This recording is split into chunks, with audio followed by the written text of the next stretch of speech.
What is going on, guys? Thank you so very much for joining us on this Tuesday night. It is June 4th, 2024. I am your host, JD from New York, as always, coming to you live on this Tuesday night. The one and the only, the solid monster. We are the Tuesday Night Titans. Thank you guys so very much for joining us on your Tuesday evenings, wherever you may be. Brother, what is going on? I'm a little freaked out right now. I'm not going to lie. I was just reading about these giant, poisonous, venomous spiders that parachute from overhead. Apparently, the entire Northeast is going to be infected by these things very soon. I think I might have to move. Yeah, I'm gonna be the. Oh, you love spiders. I know that. I'm going to be one of the unaffected by this. I'm staying inside. Oh, yeah. I'm not going outside all summer. That's what the weather calls for. Honestly, I seen Jesse posted something about that. I'm like, is this for real? Oh, it's real. It's real. Whether or not we're going to see them this summer, I don't know. But I saw that's enough for me to move to the West Coast. I'm going to start looking. You know, last summer, bro, I don't know if you came in contact with them. We had those lantern bugs. Oh, yeah. No, the spotted lantern flies. Yeah, all over the place, man. In Manhattan. You know what they told you? They told you if you see them, kill them. Yeah. And so I was stomping on them. There's fucking goo all over my shoe. They were everywhere. You could see them, like they were on the trees. They were on like the railings.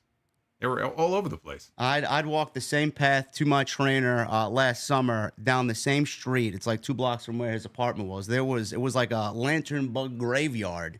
It was terrible. I was not really a big fan of that, but these spiders, I don't know, man. Not a big fan of bugs in general. You know that. 4-inch legs.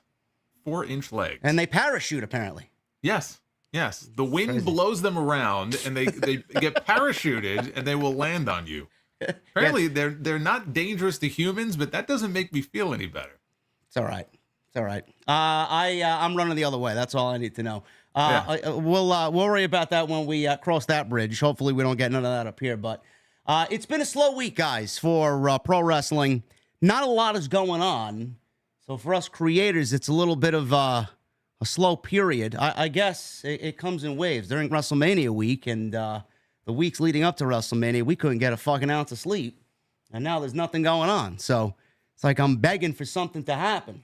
I don't know what we're going to talk about tonight, but Jason and I got a couple of topics that are going to be of great interest to you. So again, thank you guys for joining us. I got a shout out, by the way. We have Dwayne Jackson and David Thiering. David, before the stream started, $100 super chat. Thank you, David. And Dwayne Jackson just donated a $300 super chat to TNT tonight. Dwayne, unbelievable. I'm going to read Dwayne's comment right now. He says, what's up, guys? With Raw moving to Netflix and the price hike coming next year, the Netflix chairman said that without saying it in a CNBC interview, why is Netflix pushing their existing customers because Raw is coming to Netflix? I thought the goal is to keep customers and not drive them away. First of all, I didn't know there was another hike coming to Netflix. Did you know that? No, but I'm not surprised. I mean, we've had hikes before. I know Spotify's getting a hike. I know Peacock's getting a hike. Mm-hmm. I don't know, man. Dwayne, that's a very tough question, man. Jason and I, it's easy for us to sit here and say, it's okay. It's not really okay, but it's okay because it's a write-off for both of us at the end of the year anyway. We use Netflix now as a business, so it's a write-off for me. I don't know. A lot of people are going to be turned off by that, and it's only the tip of the iceberg, guys. I do believe that when WWE moves away from the traditional PLE model on Peacock and they have a new home, I do think the Big Four or Big Five will be under the UFC model where we have to pay big money for them. That's just my prediction. I don't know how you feel about that. Well, I mean, also, a lot of these streaming services, I would say the majority of them are still not profitable. I mean, they're losing a ton of money. So very few of them have actually turned a profit. So nobody should be surprised by them continually raising rates because, it's tough. I think when all is said and done, we're not going to have this many streaming services. I think however many years down the road it is, I think we're going to have kind of the 3 or 4 core ones. And a lot of them are just going to fall off, or you're going to have them merging. How many billions can you lose? That's the question. So everything goes up. Nothing seems to go down. When was the last time you heard about a rate cut for one of these services, right? It just doesn't happen. So just like everybody waiting for the housing market to come down, interest rates coming down, price of eggs coming down. It ain't going down. Never. No. Everything ultimately goes up. So unfortunately, I think that this is, like you said, just the tip of the iceberg. We'll probably have more of this, but none of this shocks me. No. So, Dwayne, hopefully that answers some of your question there, how we feel about that. Thank you so very much for the $300 super chat. Jason and I greatly appreciate it. David says, what's up, JD and Solid Monster? With these image parodies online of you two, I wonder if we get a top fan favorite choice made into some TNT merch. Totally cool if you guys don't want to do it. Just an idea. Keep up the great work here and on your individual reviews. Hashtag TNT. David, I don't know if we'll make those into pieces of merchandise, but I think it's a great way to get people hyped up for what is to come on the same evening with the stream happening on Tuesday night, man. Tonight we were, I guess, in the representation of Big Daddy Cool Diesel and Shawn Michaels, and clearly this guy was Shawn Michaels. I had to be Diesel. Well, I a mean... lot of people, bro, said that you make a great Shawn Michaels. This is the second week in a row we've seen that comment. Well, we had the Rockers, yes, and it was seamless. So, I mean, it worked. And then I saw this one, the two dudes with attitude, and I'm looking at it and I'm like, it's kind of eerie how seamless it is. And this is from a Bret Hart guy. Yeah. How seamless of a Shawn Michaels I make. It's kind of weird. But you look great. You were like 7 feet tall in that image, man. You were like towering over me here in this image. So again, Lamont and Andy and everybody who's been tweeting them, keep them coming. Just when I think like, how many more could there possibly be? Endless. They just pulled more out. So it's great. I love it. Love it. Thank you guys very much. Follow Jason on social media. You guys see his info in the description below. And also I linked him in the title of tonight's stream. As always, go follow me on social at JD from NY206, and please go hit that subscribe button to both of our individual channels. What we do is we're live almost every time there's a pro wrestling show.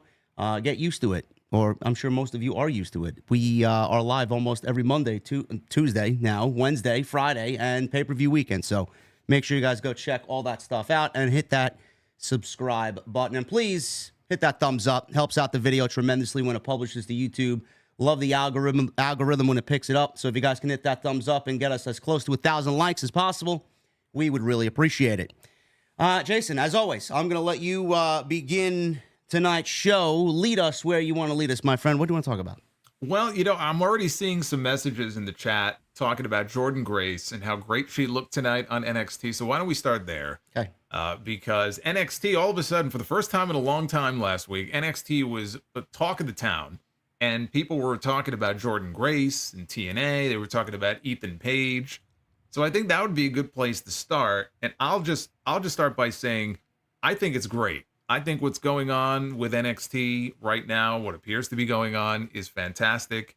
Anything to get people talking about the brand is not a bad thing. And I am very big on collaboration with wrestling companies. And I feel like with AEW, we take it for granted, because they work with so many different companies. Forbidden Door, this is the third year now that they're doing it.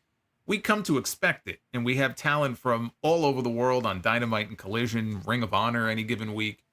With WWE, even though they've done it from time to time, Jordynne Grace was in the Royal Rumble this year, Mickie James a couple of years ago when she was the Knockouts champion. It's still such a foreign concept to me, though, to see a TNA talent or talent from any other company that has television on WWE, whether it's NXT, whether it's the main roster, because it's just not what they do. It's not how they operate their business for so long. They were so walled off from the rest of the world.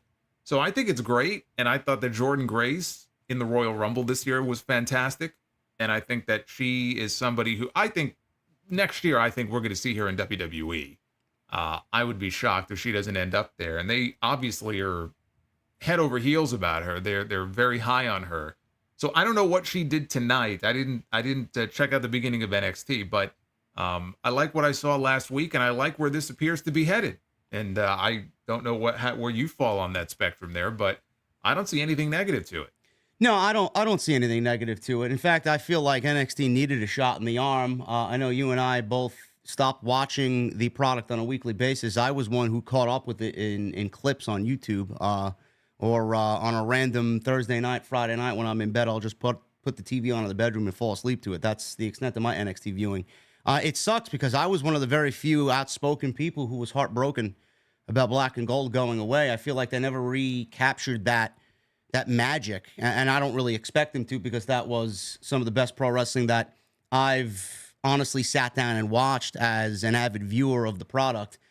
But to go back to what you said, I think it is a great deal that both of these companies are working together, that WWE is allowing other companies in their sandbox. For years, we talked about Vince McMahon not wanting to work with anybody. I don't know when the last partnership was for an outside talent to come on into the WWE. I don't know why I'm thinking Jushin Thunder Liger with NXT when he wrestled Tyler Breeze. That may be the one that might have been the biggest that we've seen, in recent memory. But outside that, I can't really figure out which performer or company made a big splash in the WWE. Jordynne Grace is a perfect candidate for that. Her Royal Rumble appearance was incredible. I would have actually put her in the Final Four, to be quite honest with you. That's how great she was in the Royal Rumble. As far as the partnership, I know a lot of people, Jason, are saying, and again, this is all speculation, TNA right now, with the firing of Scott D'Amore, has basically fallen off the face of the earth again. They came in hot. I watched Hard to Kill. I thought it was a solid show. There was a lot of momentum coming out of that show, and then seemingly dropping like flies, Scott D'Amore left, and there's a couple of other hires there that left. Some people on the creative team, live events team left TNA. Are we looking at a possibility where WWE swoops in and purchases the rights to TNA, or is that really just a far-fetched conclusion? We've been hearing that for years. The WWE is going to buy TNA. I don't think there's anything to it. I think it's people getting ahead of themselves. I think they're making this out to be bigger than it really is. I mean, look, there's a lot of things going on right now behind the scenes in TNA that aren't so great. Like you said, people who are leaving, people who have been cut recently, and people who are very well liked and well respected. One name you didn't mention, David Sahadi. And, he was, I think, more on the production end. He spent many, many years there. He was in WWE for many years. He was like a production wizard. I mean, some of the packages that he worked on are just legendary. I don't know if it was a case where he chose to leave or my impression is that they let him go, but whichever way it was, he's gone. So there's something going on behind the scenes. They're calling it a restructuring. Yeah, that's what they're calling it. No, I don't think WWE is buying them. I think I will direct people to December. Now, I don't know if you remember this, but it was a very short promo. It was like a 30-second promo that TNA posted. This is before they were even rebranded to TNA. And they were talking, it might have been about their TNA Plus. They had some kind of service, I think, at the time. And they referred to their pay-per-views for the first time as premium live events. Yeah. And everybody started talking, oh my God, that means WWE might be buying TNA. And I said, wait a minute. How are you going to deduce just from that they're not buying TNA? Like, what is wrong with you? Let's calm down. That was 6 months ago. All right. And nothing came out of it. Nothing's going to come out of this as far as them buying TNA. Now, can I see them working together in a big way? Collaborating maybe on some sort of talent exchange where we see WWE talent or NXT talent making appearances in TNA? Absolutely. In fact, I expect that. But I think people are taking something relatively small and as they are wont to do, they're building it up into something that I think isn't really there.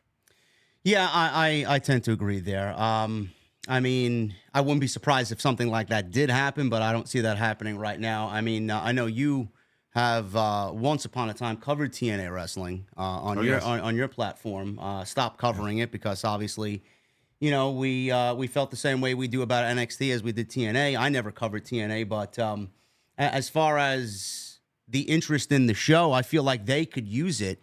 How does WWE benefit from this? Because I know TNA, some NXT talent going over there, that's the shot in the arm that they desperately need over there. How does this benefit NXT?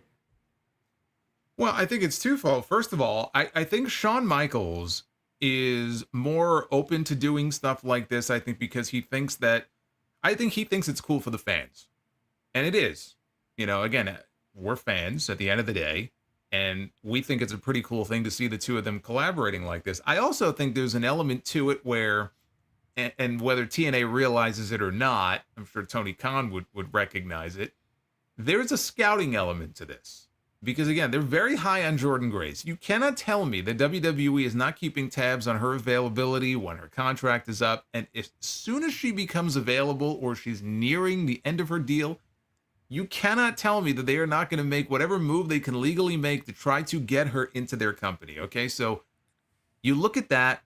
If they bring other talent in, it could be, again, with an eye towards the future. You bring them in, you see how they do, how people react to them. And you look and you go, oh, you know what? That could be somebody that we can see here in 6 months or in a year or whenever they become free. So call me cynical, but I always feel like with WWE, there's some sort of ulterior motive involved, even if it's not the primary motive. I think that may also be part of it. But look at the NXT numbers. The people talk about the AEW ratings. It's not as if the NXT numbers have been lighting the world on fire. They have this new deal starting up later this year with the CW. That's a big deal. They're bringing their show to over-the-air broadcast television for the first time. I think that they're keeping all of their options open for anything exciting that can get people talking and can get the fan base excited. Anything like that as we head towards the fall, I think they're going to be more open to because of that. And as we get closer to October, we're going to start to see a lot more main roster talent as well. Remember a year ago? Yeah. The Tuesday Night War? Yeah, it's going to be like that when they make the jump to CW. Oh, man, you're saying that we're going to get more meltdowns on social media from good old TK? Oh, this is just the beginning. I'm not just talking TK. I'm talking their whole fan base, the WWE fan base. Oh, they're all going to lose their minds. Listen, I mean that's another topic for a different day. More Curb Your Enthusiasm gifts from Tony Khan and bald asshole. Remember that one? Yeah, I remember. Yeah. It is what it is. I think Dwayne is going nuts in the chat. I think he just dropped another. Did he bomb. Really? Oh my God, Dwayne! Listen, so. we need a round of applause for Dwayne here, ladies and gentlemen. My God. Oh my goodness, Dwayne Jackson with a $200 super chat on top of his $300. He says, I thought about this the other day. Instead of Will Ospreay winning the Owen Cup, have him lose in the finals to MJF. Have MJF win the AEW World title at All In. Have Will Ospreay win the Continental Classic or challenge Kazuchika Okada for the Continental title. AEW saving Kenny Will versus Kenny 3. Dwayne, you, my friend, make some good points. And a lot of what you mentioned there, Jason and I have on tap to talk about because that is definitely in the notes for tonight's show. So I appreciate you very much, and so does Jason. We will get to that in a little bit, but yeah, Dwayne is a beast. Yeah.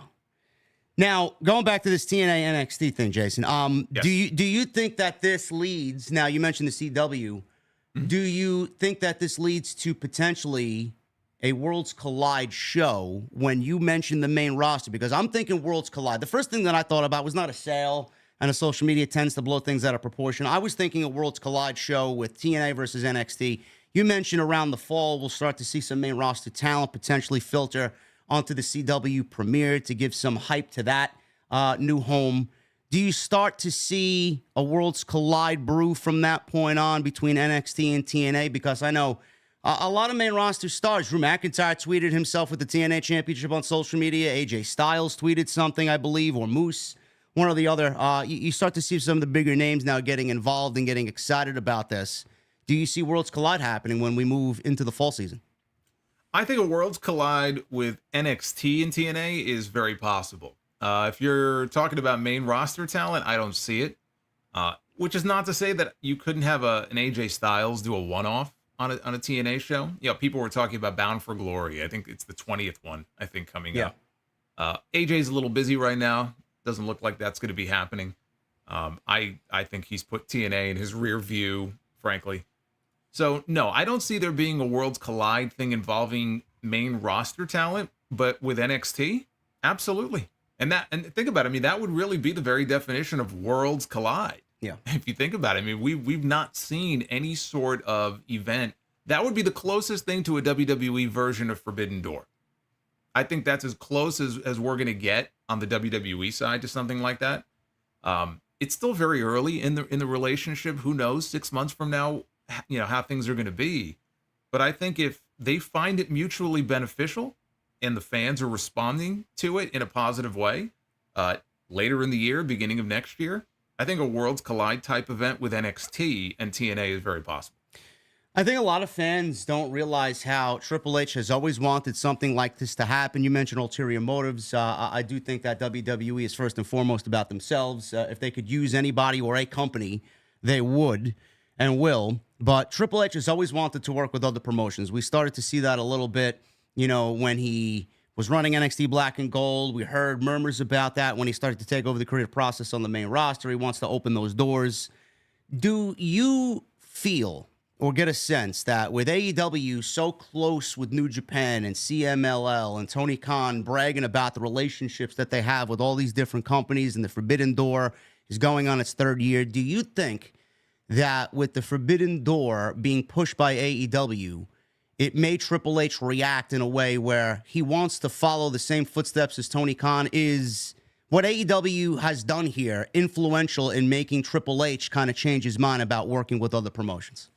I think it has to be influential in some way, but I think it goes back even further than that. Triple H for many years, even back to when he was still running NXT, has always talked about wanting to expand into other countries, in other territories. If you remember at one point, I remember him giving a whole presentation about, talking about NXT Europe and really taking the NXT brand and expanding it into these other places, which scared a lot of people, and rightfully so, because of WWE's history. And, if they start expanding into Japan and Mexico, if you are, native promotions in those places, then you have good reason to be very worried about that. So I think his ideas for wanting to expand and potentially work with other promotions goes back even further. But look, they pay attention to everything that AEW does, just like AEW pays attention to what WWE does. You have to. You can't bury your head in the sand and say, well, no, we do our own thing. We don't pay attention to what's going on. I mean, if you were in any industry in business, you always have to be paying attention. They have trade publications for a reason, right? You always want to have your head on a swivel and pay attention to what other people are doing. So, yes, I think on some level it did influence him. I think he wants these places to know, these companies to know, hey, we're open for business. I mean, look at what they're doing now with Marigold and Rossi Ogawa. Yeah. And the whole deal with Julia. There's a budding partnership there. We're already seeing it. It's not just TNA, and we're going to see more of it in the future. So, do I think that the AEW Forbidden Door shows and their relationships influenced Triple H? Yes, but I also feel like this is probably something we would have seen eventually anyway. Yeah. And WWE doesn't want to be left out. They want to forge these partnerships too, because it can be beneficial to them. TakeOver was just not the name of a great PLE or pay-per-view, folks. Triple H had bigger, grand plans. Yeah. A way of life. Yeah. Jordynne Grace did talk to Fightful about her appearance on NXT and how it did come about. Now, she's wrestling Roxanne Perez at the NXT Battleground show, which is happening this Sunday. I will be watching, though I will not be reviewing it because I'm genuinely curious about how this match ends up. Yeah, I'm looking forward to it, too. Yeah. I'm also looking forward to seeing what this event looks like in the UFC Apex. That's the main reason why I'm watching it, because I was such a big fan of Full Sail. Not so much of the PC. I think just the whole scheme of it is just off. Full Sail was... I've been to Full Sail. I attended 4 NXT shows there. I loved it. This reminds me a lot of Full Sail, honestly. Just the darkness, the grittiness of it. That's what I kind of attribute to NXT Black and Gold. Yeah, well, I don't think we haven't had any wrestling events there yet, so I don't know how they're going to light it up and what the setup is going to be. That's part of the reason why I'm interested to tune in and watch. I've heard all these things about how small it is and how it's very, similar, I guess, maybe in that way to the PC. Yeah. I don't know if the PC audience is actually bigger than what they can allow there. It was weird to me when they first announced it, because they have taken NXT on the road and they could put a few thousand people in these buildings, so why run a venue so small? I'm sure the UFC connection, Endeavor, and everything, I'm sure that plays a role in it. But I also am a fan of these intimate settings. Yes. I mean, I said it on my show this weekend. I'm shocked that nobody, well, Tony Khan in particular, in all these years, hasn't tried to run a show at the Hammerstein Ballroom. I mean, I've been to countless shows there, Ring of Honor shows mainly, but I've always loved that venue. And I know WWE ran there for the ECW brand many years ago, and it was not a pretty sight. You know, Batista and the Big Show, and didn't quite go the way they wanted it to. So that's the drawback of being in an intimate venue, and you put a match out there people don't want to see. They let you know about it. Yeah. But I love it, and I'm shocked that nobody. I say nobody. You know, any of the major promotions haven't run there since. So yeah, I mean, for that reason, as much as even the Jordynne Grace match. I know they're doing an NXT Underground match with Shayna Baszler and Lola Vice. So yeah, I mean, I'm genuinely curious to see what this show is going to look like on Sunday, and I'll be tuned in as well. Yeah, I think roughly about 1,000 people. I don't know what the setup is going to be. Is it So that many? give or take about 800 to 1,000 people. Full Sail fit about 400 to 500 people. Yeah. So it's going to be loud. And like Jason said, the intimate environment usually gives way to a better crowd. NXT could fill a good 5,000-6,000 people in a small arena, but I much prefer this, honestly, because it fits the brand. And like Jason said, I think how much does it cost them to run this building? Nothing. Yeah. And actually, for that NXT Underground match, I mean, that match will probably be perfect in that venue. Yeah. And Shayna Baszler having that MMA background. So I'm excited to see what they do as far as presentation for this show goes. But Grace did reveal in the last few weeks, this started to become a real possibility. On the Sunday prior to the appearance as Fightful, she got her travel info. They sent doctors to check on her, do blood work in her hotel, which she said was a surprise at first. She went down to the hotel gym, and the only person there was Ethan Page, who was shocked and asked her not to ruin his surprise, to which she indicated that she shouldn't ruin her surprise, or he shouldn't ruin her surprise. So the two ended up going to Cesar Bononi's house to stay out of the public eye. That's a name I haven't heard in a while. Yeah, I know. I don't even know if he's still with NXT, quite honestly. No, or AEW. I think he went to AEW, didn't he? He did. He went to AEW. Okay. NXT had a special parking lot spot for Grace, and she ushered herself in during the show at about 8:30 local time. She said that Shawn Michaels was very excited about the appearance and wants to make wrestling as fun as possible. About the pressure of carrying the possibility of a WWE and TNA relationship on her shoulders, she feels the pressure. She says that her biggest fear is falling short of expectations and is working out all this in her head about how she should approach the match with Roxanne and how she should perform. She said if she falls on her face, she recognizes it could be cataclysmic, is the word that she used. Now, I think the title for Roxanne's title is on the line, correct? It is, yes. It is the NXT Women's title only at Battleground. That's pretty crazy. I thought listen, I didn't really expect it to be a title versus title. It does open up to be a little bit more unpredictable, but and I will also say we don't know what they may be announcing tonight.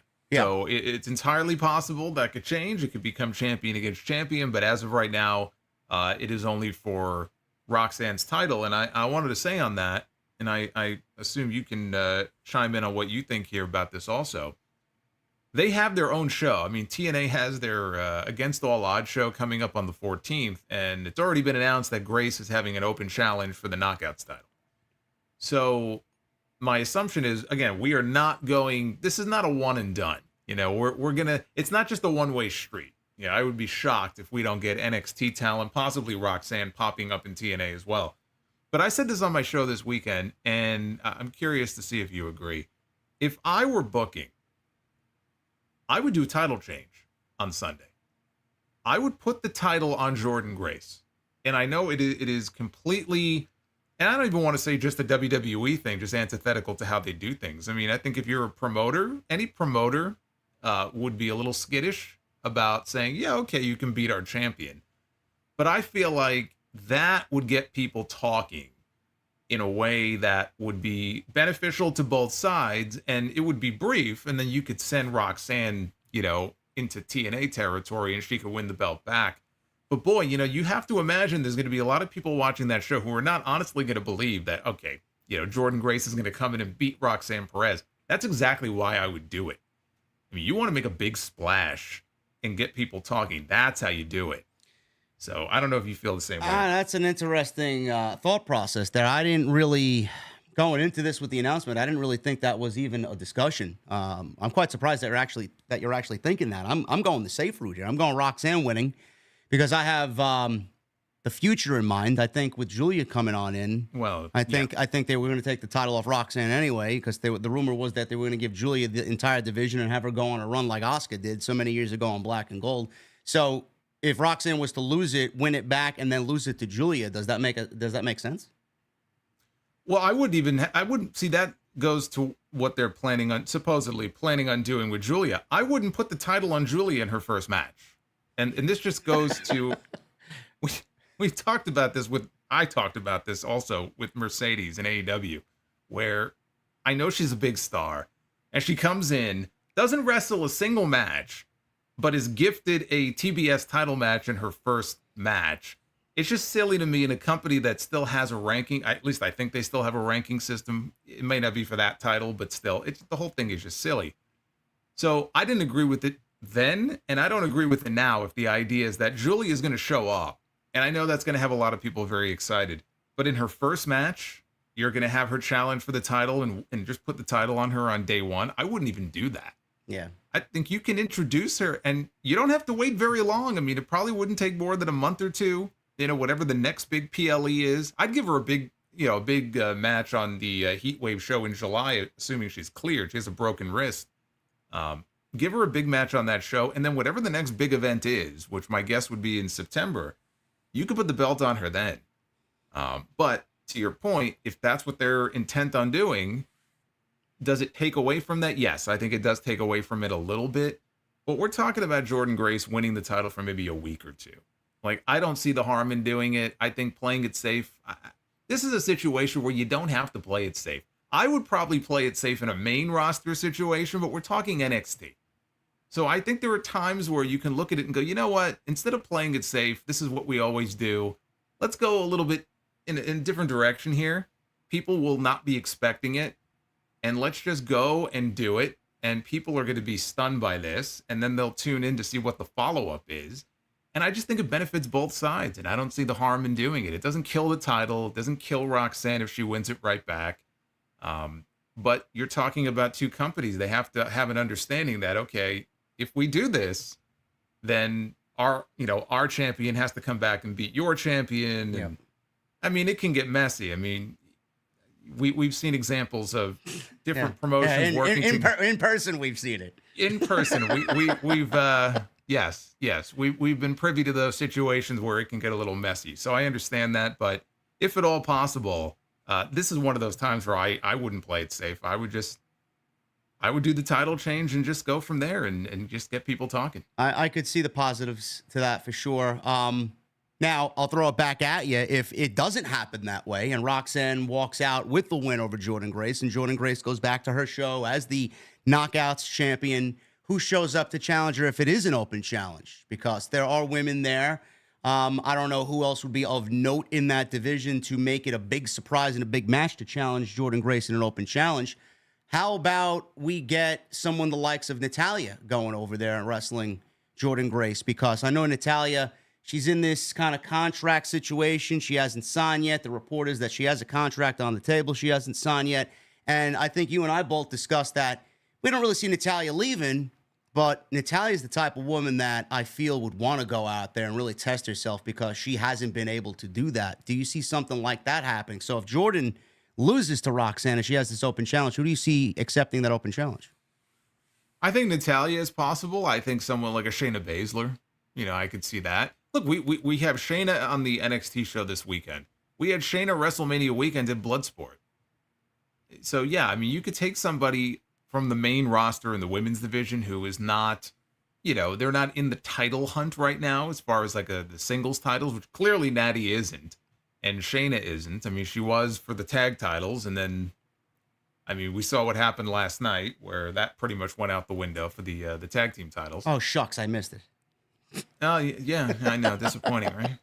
You know what I loved about that? Just a little sidebar is we had a 4-way match a few weeks ago where her and Zoe became number one contenders, and they didn't even get the next shot, right? But they won a future shot at the tag team titles, and they got their shot on Raw last night until Alba Fire and Isla Dawn ran in and basically screwed them out of a possible title win.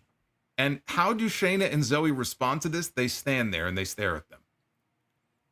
These two women. You were a little bit more eagle-eyed on it than I was. I didn't even notice that. Oh yeah. Yeah, they just interfered in the match. And not only that, but I think all four women were ganging up on Bianca and Jay. They were all, ganging up together to kick their ass. But I'm sitting here going, wait a minute. Your shot just got blown. And I think Alba and Isla are probably going to go to Scotland next weekend and get the next shot. But I'm like, boy, hey, you win that title shot and then it goes out the window like that. You'd think you'd be a little more angry than that. Hey, man, they're running out of teams over there. Well, I mean, we could talk about whether or not they even need tag team titles to begin with. But yeah, no, a Natty or a Shayna, yeah, I could see that. I was trying to think in the NXT women's division. Tegan Nox. Yeah, I don't know. Big name, though. No, and she hasn't even been featured on TV. No. What is it really going to mean? She's talented, but it would mean more if it was someone who was at least recently visible on TV. And when's the last time we saw Tegan Nox on TV? Couldn't tell you. Is she hurt again? I don't even know if she's hurt or they just don't have anything for her. No, maybe the Wyatt family captured her. I don't know. Maybe. I have no idea. I'm excited to see what happens there. Actually, I may keep a close eye on that situation as well. But regardless of all that, it's exciting. I think this is a great deal for TNA, and I'm very happy to see WWE get in bed with another promotion. And we've been so conditioned to think that they are the only game in town, and they don't want to work with anybody. It's nice to see new management now having free reign to go out there and actually be human. So it's nice to see. And NXT this weekend, Battleground on Sunday. There are a lot of matches lined up here. The card is Obafemi versus Wesley versus Joe Coffey for the Obi Kenobi. Yeah, Obi Kenobi. Obafemi, who's very impressive. I'm a big fan of his. Wesley, I love Wesley, and Joe Coffey. That's the North American Championship match. Shayna Baszler versus Lola Vice, NXT Underground match. Axiom and Nathan Frazier, who I think is a great tag team, against the Good Brothers for the NXT Tag Team titles. Roxanne versus Jordynne, NXT Women's title match. Sol Ruka, who I'm a big fan of as well. I think she's great. Lash Legend, Fallon Henley, Jada Parker, Michin, and Kalani Jordan in a ladder match for the NXT Women's North American Championship. First ever champion crown there. And the rumor is Ethan Page will challenge Strick Williams for the NXT Championship at this show. So it's a loaded show. Loaded show. Yeah. I'll be tuned in.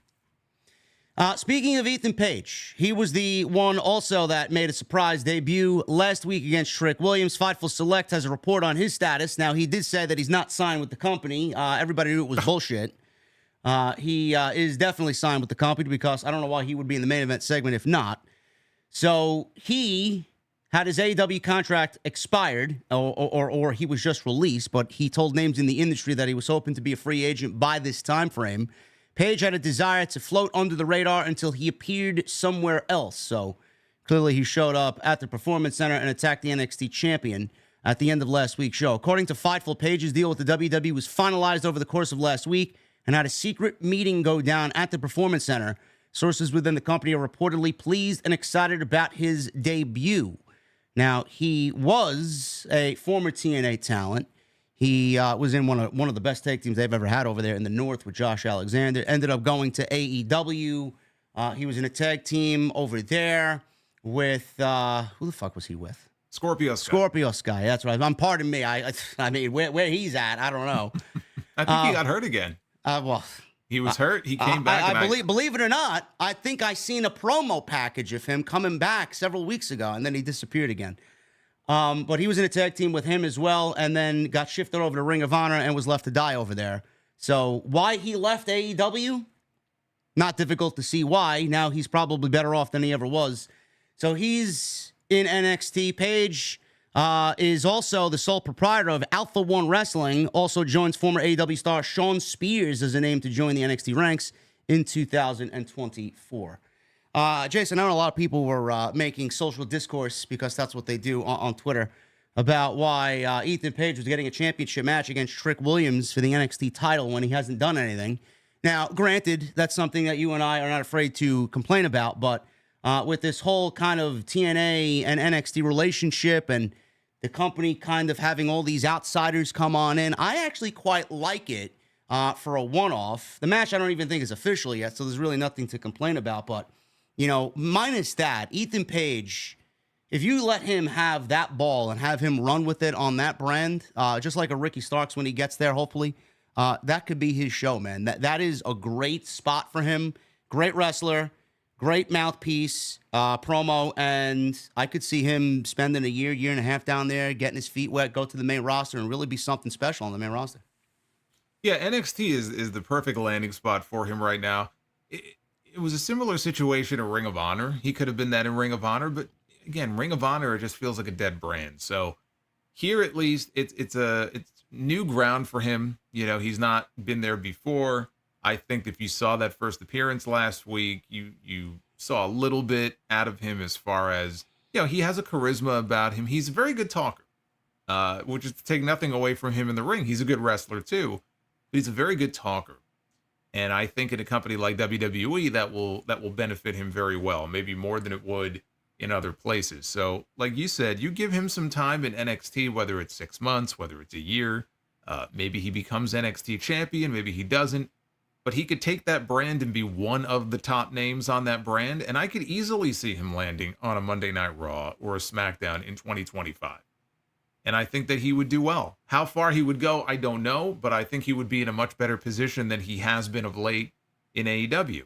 And it's not like AEW didn't do stuff with him before. But I feel like he is someone who, kind of like a Ricky Starks, was the victim of the start and stop, where you would see him for a while, he would be involved in something, and even if it wasn't terribly compelling, they would be doing something with him, but then he would disappear, and he wasn't really featured. And I feel like in a lot of these cases, there has to be a frustration, with people who are on that roster who feel like, look, I could be contributing more than what I am, and there's just no spot for him, and it's not even a malicious thing. It's just like, all right, it's just not your turn. So there were reports that he had requested his release back in February and I guess didn't get it. But then they took his profile off the roster page at the beginning of May, and that was pretty much a sign that he was gone. So I'm happy for him. I hope it all works out because I think he's a talented guy. I think that's the right place for him right now. We don't know if it is official, if he's going to be wrestling Trick Williams this Sunday or not. I assume that, they're going to have to make it official tonight if they haven't already. Apparently, I think Trick was going to be wrestling Noam Dar, and either it's a storyline injury or he may legitimately be injured, and so that match got nixed. This could be the backup. I don't know the full story behind that, but I think it's a great place for him to be, and as far as how far he goes, the ball's in his court. I think he's going to get opportunities there that he did not have in AEW in the last year. Yeah, semi-big fish in a small pond. I like it. Mm-hmm. As far as this Worlds Collide potential for that to happen between NXT and TNA, I'll throw it to you. One dream match between the two promotions, NXT versus TNA. What are you most looking forward to if that happens?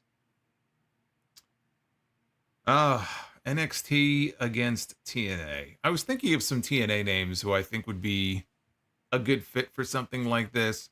Someone that we're very familiar with, who I would love to see be involved in this, is Mike Santana. Yes. I think he would open up a lot of eyes. I still feel like there's a lot of people who haven't seen him in a singles role, and they still think of him as a tag team wrestler, which is understandable because he was a tag team wrestler for so long. A lot of people sleeping on him, man. I don't really understand that. Honestly, if you come to these hog shows, you see exactly what Jason and I are talking about. His main events are top tier. Excitement level is off the charts. Yeah, one right after another, and he's been putting in the body of work he's been putting in is fantastic. So I'd love to see him be involved in that in some way. Selfishly, because I'm kind of a fan of the gimmick. He's been doing it now for so many years, and it's just so out of left field compared to, like, we're talking great wrestlers and great mat technicians. PCO. I have a soft spot for PCO. It's such a ridiculous character, but the fact that he's still going out there and putting out the work that he is at his age. How old is he at this point? Probably mid to late 50s. He's got to be in his 50s. Gotta be.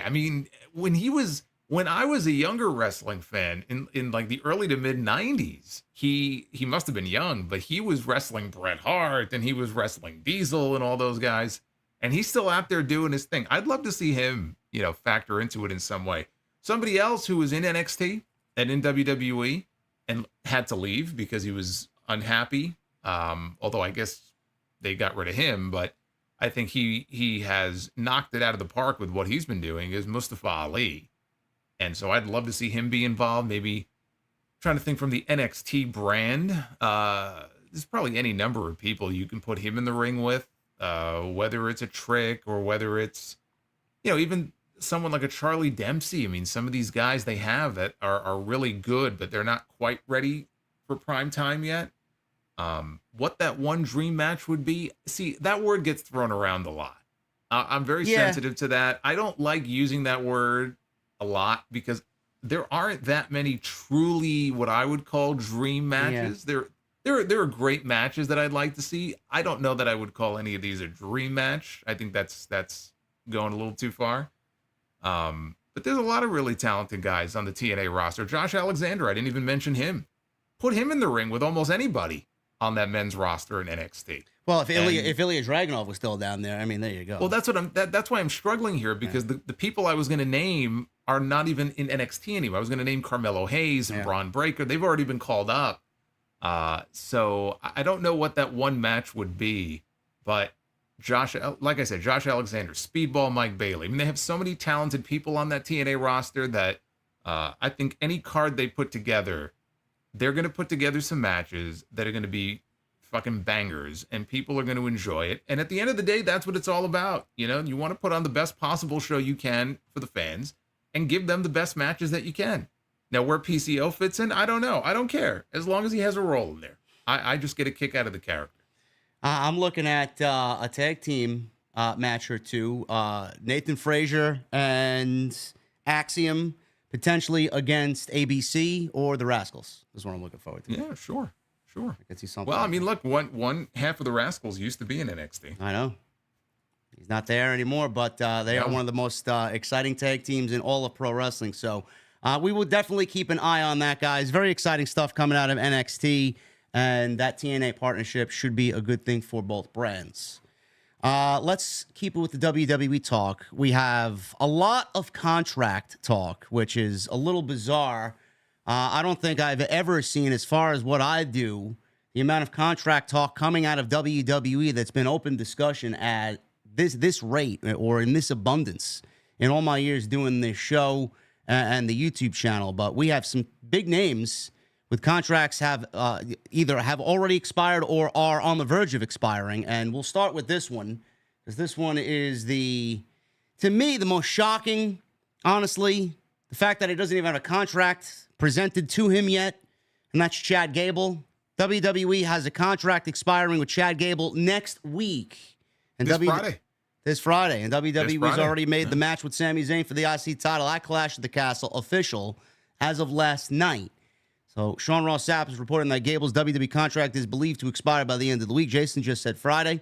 Now, entering the final week of a multi-year deal, it's increasingly likely that he will at least test the waters of free agency. That's coming from Fightful. I don't know if that's true or not, but we have to wait and see.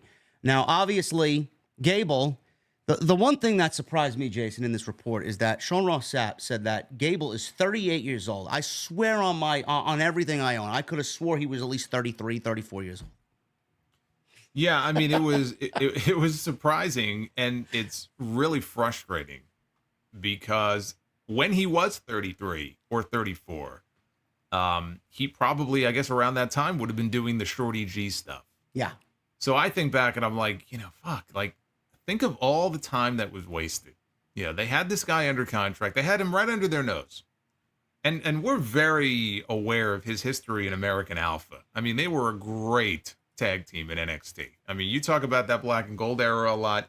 You talk about the revival. You got to include American Alpha, and DIY in those conversations. They were a great tag team, and it's a shame that they split them up. Even before Jason Jordan got injured, they had split them up, and I thought that was a waste because I think they could have had a good, solid run together on the main roster before splitting them up. But Jason Jordan went off. They obviously had big plans for him. He got hurt. And Chad Gable was just not really focused on. They put him in a team with Shelton Benjamin for a while, and then the Shorty G nonsense. And it still pisses me off when I think back to that. Because I know the story they were trying to tell with him being the underdog and everything. It was a dead-end gimmick. Okay? I mean, the guy is called Shorty G. He's out there. I remember the gear he's wearing. He looks like I mean, it was ridiculous. He looked like he was one of the Harlem Globetrotters out there. What a fucking insult that was. But think about it. He was early to mid-30s around that point. All these years have gone by. Now he's doing some of the best work he's done in his entire career. He's 38 now. So much wasted time. So, yeah, now he's getting a nice push, but we come to find out about his contract status, and it makes you wonder, is that the reason why he's getting a push right now? If he signs a new contract, is it going to continue to be this way? Or when this story runs its course, is it going to be right back down, right back down the card and on to the next? That's what he has to weigh, and I wonder how much of that weighs on his mind. He's got to be happy with what he's doing at the moment. But the key word there is moment. What happens when this story plays itself out? What happens if he goes to Scotland and loses again? And then ultimately Otis turns on him and we get that big moment. I'm more interested in what happens after that. And do they have a plan for him? I would like to think that Triple H does, and Triple H has more respect for him and what he, offers than Vince McMahon did. But it makes me angry when I look at how many years, 5 years, four or 5 years of wasted time. I mean, what did he do in those years? Nothing. And he could have been building himself up, and who knows where he'd be at this point. Yeah, I know. You could even go back to last year when he wrestled Gunther in September.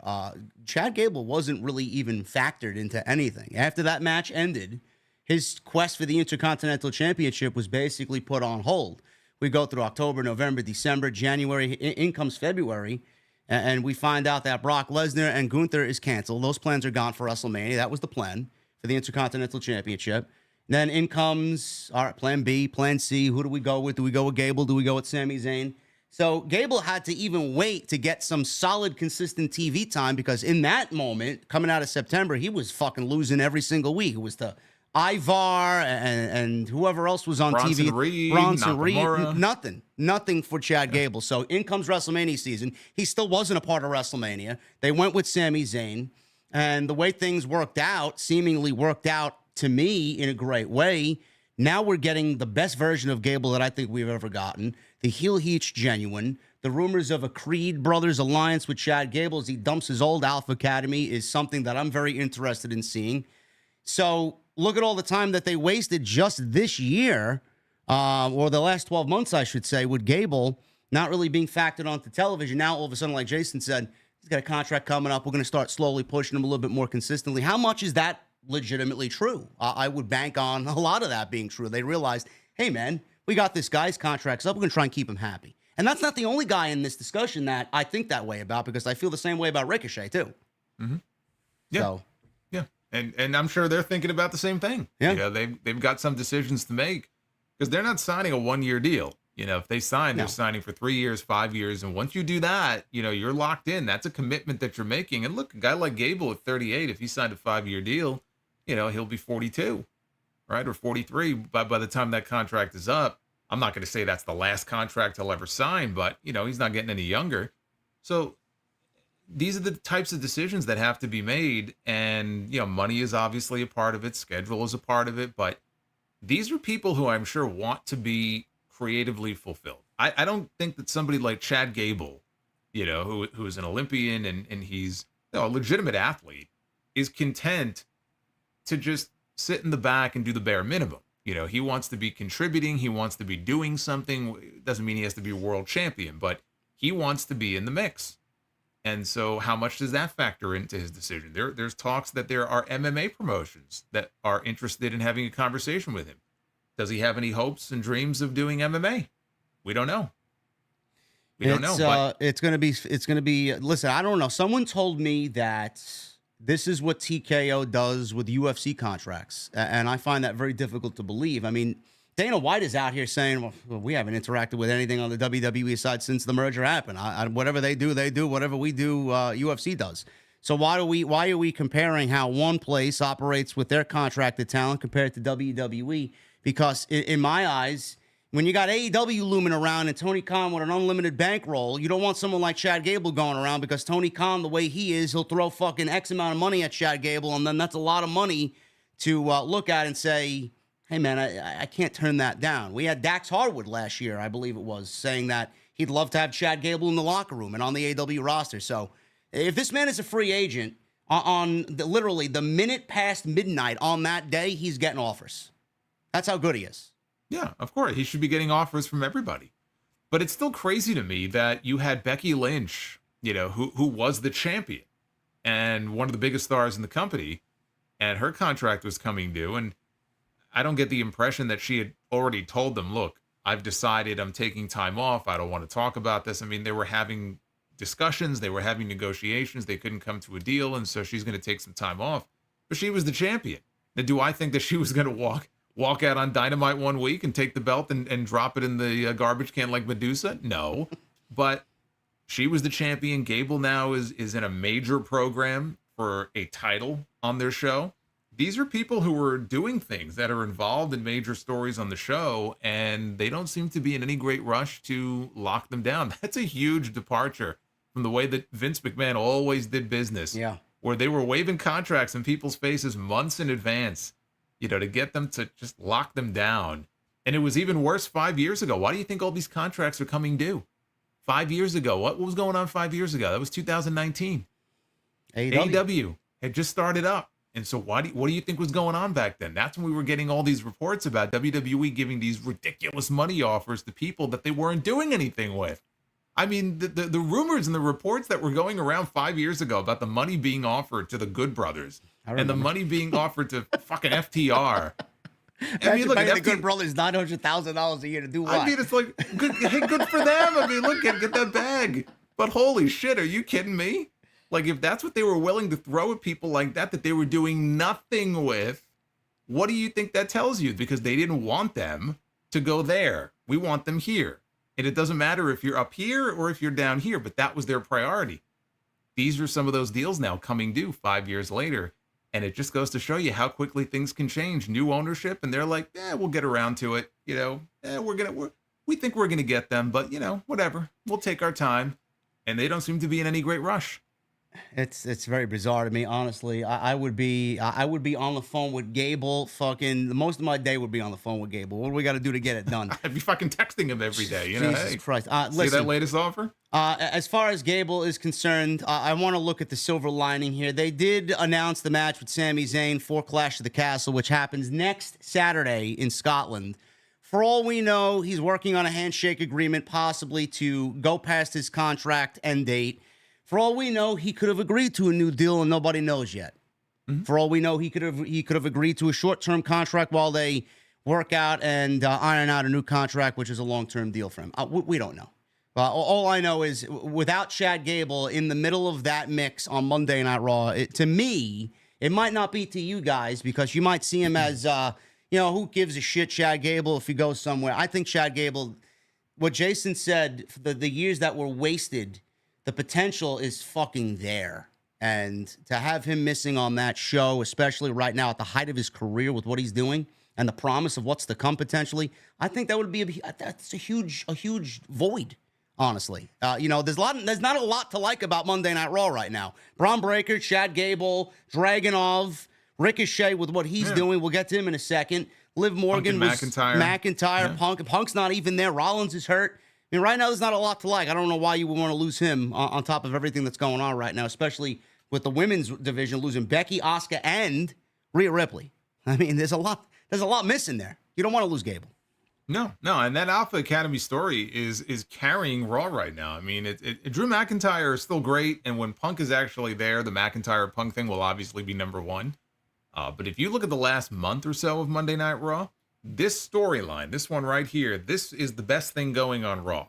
Just like the Bloodline used to be on SmackDown, like week to week, it was easily the best, most compelling thing on the show. Right now, it's the Alpha Academy and the Sami Zayn side. And think about that. The Alpha Academy, we're not talking about the Bloodline. We're not talking about the Judgment Day. We're talking about a mid-card comedy faction. That's really what they've been. And they have turned this into the most compelling story on Monday Night Raw. And that's a credit to, not only the writers or Triple H or whoever you want to give credit to, but everybody in this storyline is playing their role perfectly. Yeah. Sami Zayn, who's been there before, because this is very similar, if you think about it, to some of the stuff he was doing with the Bloodline, and trying to convince Jey Uso, you don't need to be with them, you should break away. He's doing the same thing now with Maxine and Otis and Tozawa, and credit to each of them, because they're playing their part perfectly. Gable is getting, like you said, genuine heat, which in turn is going to put more sympathy on the other three. And when we get that moment, did you hear that pop last night? I did. I was actually, I jumped the gun a little bit. I'm like, shit, they should have turned Otis on Gable last night. I know a lot of people are like, it's Clash of the Castle, but I'm thinking ahead. My brain always works 2 or 3 steps ahead. I heard the reaction. It's great. It's a testament to how great and beloved Otis is, number one. Hopefully this is a transition from comedy Otis to semi-serious Otis. And I will ask you, Jason, being that we just mentioned the possible turn, you just said that it should have happened last night. How do you book that match at Clash of the Castle? Do you have Otis turn then and cost Gable? Or do you have Otis turn, have Gable win, and then we get a new Alpha Academy?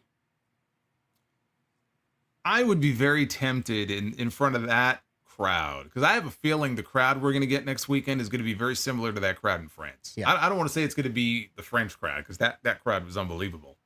But again, you're going to an international market. They've not had a PLE before, and they're going to be starved for something like this, and they're going to be all cheering for Drew McIntyre. You'll notice all the Scots, by the way, they're getting them on the show in title matches. Women's title, women's tag team titles, world heavyweight title. So good for them. After this show, if you're Piper Niven or you're Alba and Isla, there's probably not going to be much for you. So at least they'll get their moment. I would be very tempted to have pull the Otis thing off on that show, but I'm looking at this and I'm thinking that Gable has to win this title. I mean, it is June. We talked about Gunther and Gable in September. He couldn't get the job done in September. What did he do every month that followed into the beginning of this year? He lost, right? Whenever we saw him on TV, he lost, and he lost, and he lost. And he didn't even get the WrestleMania match. Sami Zayn got the match instead. How many times has he had a crack at the title since WrestleMania? Has it been twice? Once or twice, right? Yeah. Okay, twice. I think twice, because he had the singles match on TV. That's where they did the heel turn after. And then I think there was another shot. But now we're coming upon this singles match. So it's not a triple threat where it's like, all right, Bronson Reed can take the losing fall. No, it's Gable and it's Zayn. And now it's like shit or get off the pot. This is it. If he loses again, I mean, how do you justify him getting another shot after this? And it worries me, because I do wonder if maybe the plan is not even to put the belt on him, which I think would be ridiculous. Even just for a short run, he should get that belt. I think that Otis, even inadvertently, will end up assisting Gable. Gable wins the title. And we go to Raw the following Monday, and you can shoot the angle there, right? Because what has Gable been saying? Like, he said it to Otis in that backstage segment last night, right? He goes, I need you to help me win my title at Clash at the Castle, right? He's just using him. So once he gets what he wants, he no longer has any need for this guy. So you could have the split take place on the Raw that follows, and when Otis is about to tear this man to shreds, that's when you get the Creed brothers, who I'm sure you noticed were talking to Gable in the background last night.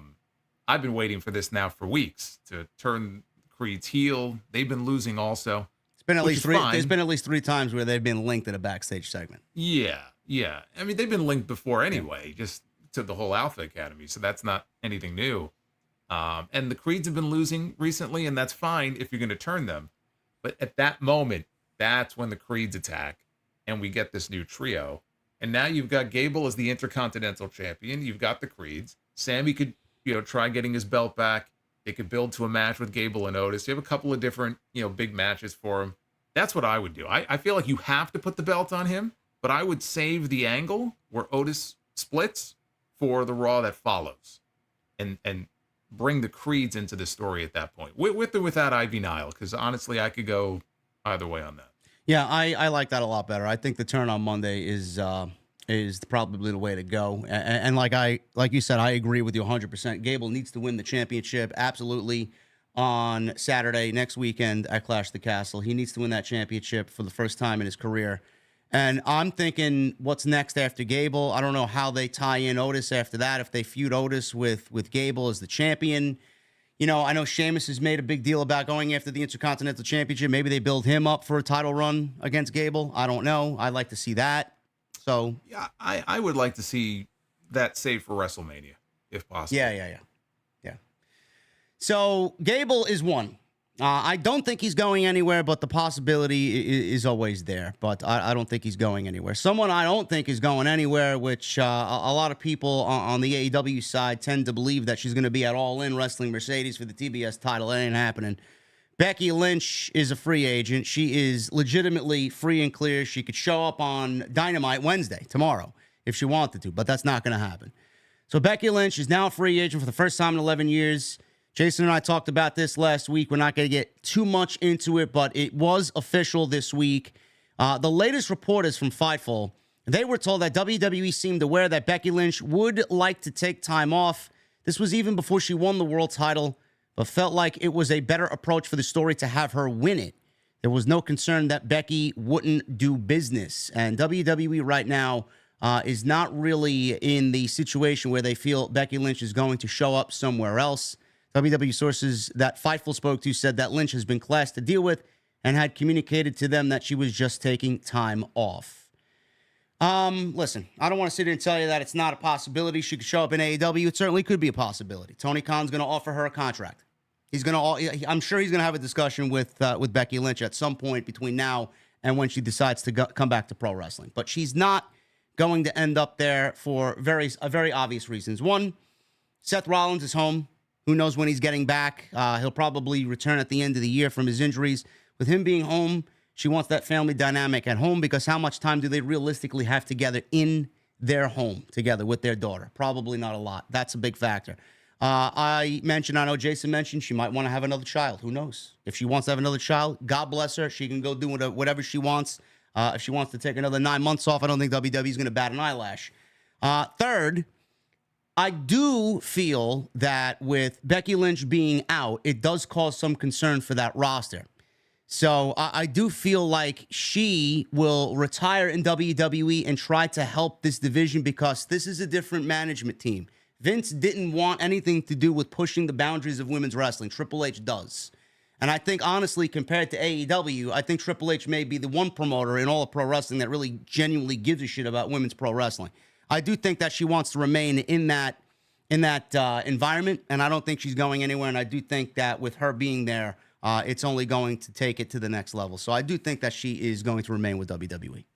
Yeah, I think ultimately that's her home. I think that one thing we might possibly hear, and I think it would be smart, you might see reports about feelers being sent, from maybe her camp, her side, towards Tony Khan, towards AEW, because I think that if you are in the situation that she's in, and again, it's not just about money with everybody, but I feel like if you are in the position that she is in, you're in a very unique position where your services are going to be wanted in both companies, and you know this. And so if there's any way to drive up her value, even if it means leaking the fact that, hey, I'd be interested in having a conversation, even if she's really not interested. Again, it's the Randy Orton thing. Orton used AEW as a tool to get himself a better deal. And there ain't nothing wrong with that. Now, she may be perfectly content with the deal that they're ready to offer her, WWE, and she doesn't see the need to do that. But if I were her, I would do what I can to just drive my value up as much as possible and make it very clear, like, look, I know what I bring to the table. I know the value that I bring. Maybe she doesn't feel like, that value is being respected. And so we might hear reports like that. I don't actually expect her to leave, but don't be surprised if you hear about stuff like that, because at the end of the day, it's about getting the best possible deal that you can for yourself and for your family, whether it's your schedule, whether it's money, combination of both. And I would encourage every single person on this list that we're talking about, frankly, if they are either entering free agency or they are currently in free agency, even if they really have no real desire to leave WWE, you never know when it may be the last big contract you sign. Get the best possible deal that you can, because you don't know when this opportunity will come your way again. So you may hear stuff like that, but is she going to leave? Do I honestly believe Becky Lynch is going to end up in AEW? No, not at all. Yeah, I see a lot of people saying Tony Khan needs to absolutely offer Rebecca Quinn a contract. I'm sure he will, but at some and she should hope that he does. Yes, because it will only benefit her. Yes, and at some point, my point of view is at some point you have to stop. You have to stop spending money, because honestly, what you brought in is not really working numbers wise. Mercedes hasn't. Again, I'm going to say this very, very nicely. Mercedes hasn't made a lick of a difference. Will Ospreay hasn't made a difference. Okada hasn't made a difference. Television is still mediocre. Their ratings really haven't jumped to where I expected them to be with all this top-tier talent. So I don't really see what benefit it would be for Tony to spend whatever he spent on Mercedes on Becky Lynch to come on into AEW. I just don't see that being a sound business decision before you sign a new TV rights deal. We don't know how much money they're going to get. We talked about that last week. I honestly also feel if Becky goes to AEW, and Jason, you might feel differently about this, I don't know. I honestly feel like that fan base, I don't want to speak for them. They're not really the brightest can of worms. But to me, if you look at the AEW roster, how many more ex-WWE stars does Tony Khan need to bring in to further push the narrative away from what the alternative really is? Because if you want to watch WWE, if you want to watch Becky Lynch, you can go watch Monday Night Raw. Why do I got to watch Becky Lynch on Wednesday Night Dynamite? I honestly feel they're looking for those OGs. I feel like they relate more to Darby Allin and Britt Baker and MJF. MJF is the star there. He's their race. Why do you need to keep bringing in all these ex-WWE guys, making his promo stand out even more so after fucking 2 years after it happened? Stop. That's the way I feel about it. They don't want to see that type of talent there. I don't know how you feel about that. I think... yes and no.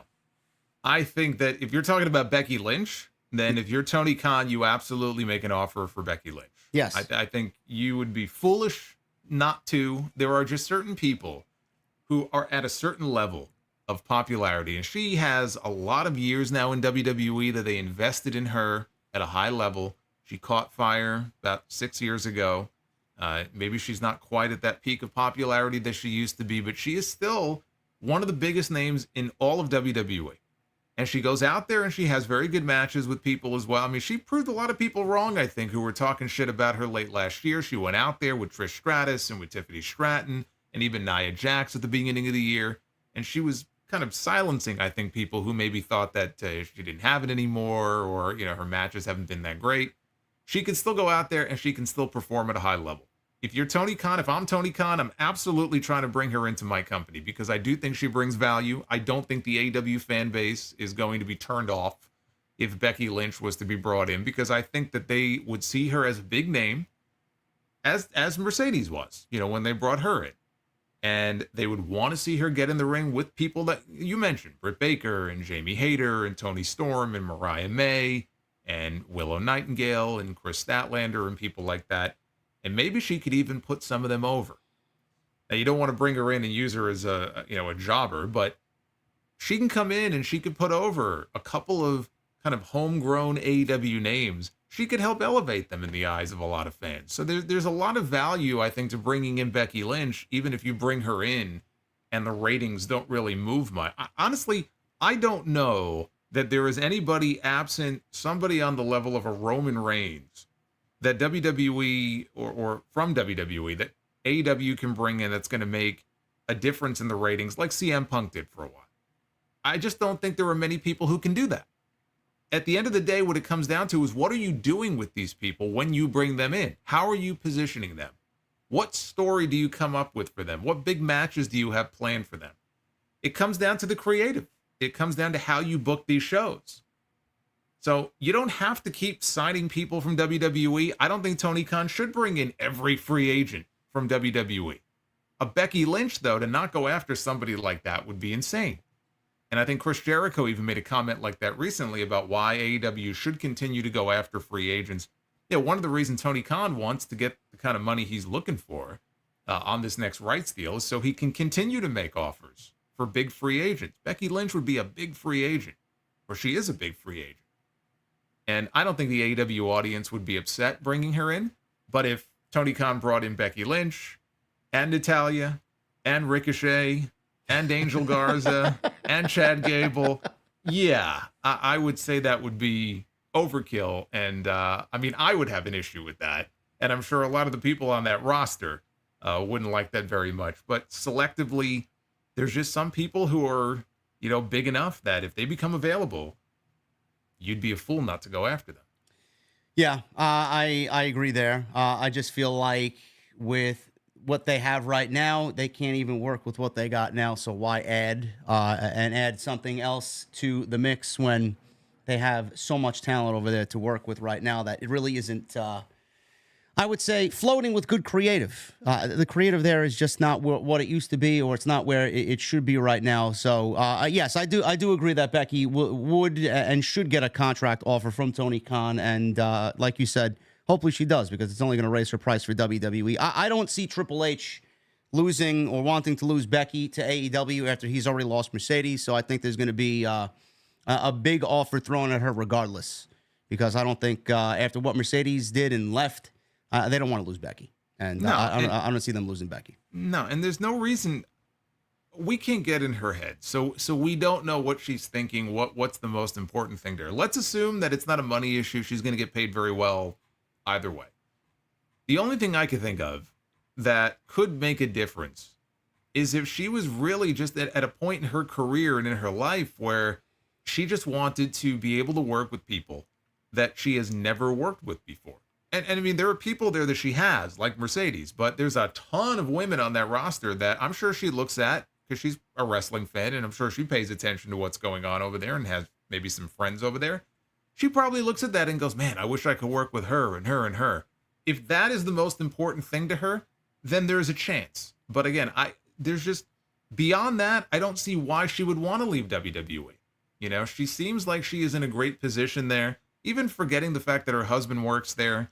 Because, I mean, there are people who, I don't want to make it sound like just because you're in a couple means you have to work in the same place. But, having a child, I'm sure does, make it a lot easier that you work for the same promotion. You can travel together. I don't know if they have their own bus.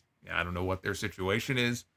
But between that and the fact that she has a lot of equity, the Becky Lynch IP, she couldn't be Becky Lynch if she left.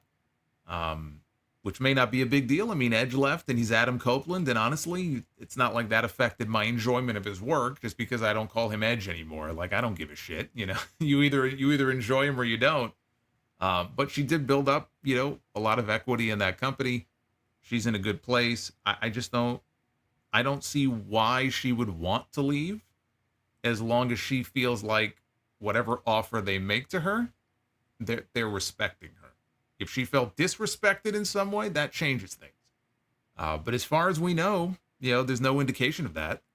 And if they're willing to give her some time off to, stay home and do what she needs to do, again, I don't see any reason for her to go anywhere else. I agree. We'll see what happens there. But Becky, Rhea, and Asuka all off WWE television, folks. So the Monday Night Raw women's division looking a little light right now. That's why you see Liv Morgan right now taking more of a priority role. That's why you see possibly Damage Control being split up. EO's going unhinged like she did in Black and Gold, which is my favorite EO. We may get Kairi Sane going solo. Lyra? Lyra Valkyria coming on up. So it looks like some plans are in motion to aid that division right now, because losing those three names, I mean, I don't think WWE expected all that at the same time, but here we are. Moving on with the other free agents here. Ricochet is the other big name. I could absolutely see Ricochet wanting to leave WWE, but again, I don't think he will for a couple of reasons. So Fightful is also reporting this, that his contract is set to expire in the summer. Now, this is Fightful Select along with PWN's Viper. They have learned that Ricochet's WWE contract set to expire this summer. It was reported a few years ago in the Wrestling Observer newsletter that Ricochet signed a 5-year deal back in 2019.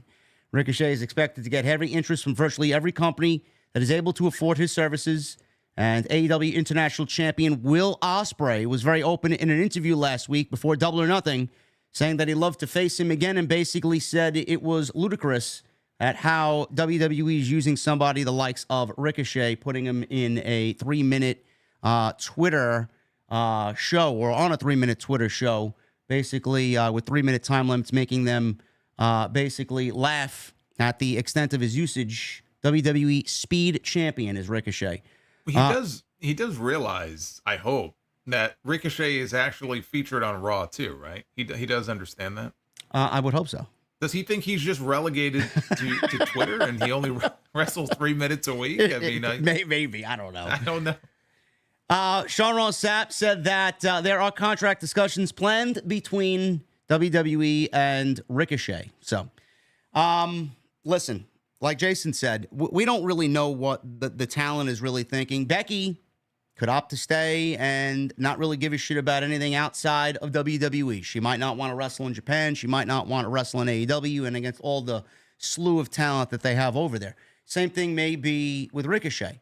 Ricochet, in my honest opinion, unbelievable talent. There's really nobody anywhere that does what Ricochet does the way Ricochet does it. It's just something different about what he does. He's been U.S. champion. He's been Intercontinental champion. I don't ever see him winning the world championship in WWE. Maybe he could fight for the right to be world heavyweight champion. I don't see him coming anywhere close to the WWE championship.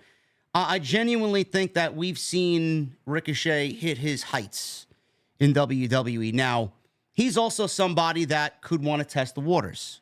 I could see him going over to Japan. I could see him going to AEW and having banger matches with basically everybody on that roster. But there's two things here, Jason. You know, I feel like Ricochet, at his age, with what he's accomplished, I honestly feel like his home in WWE will be his home. Triple H loves him.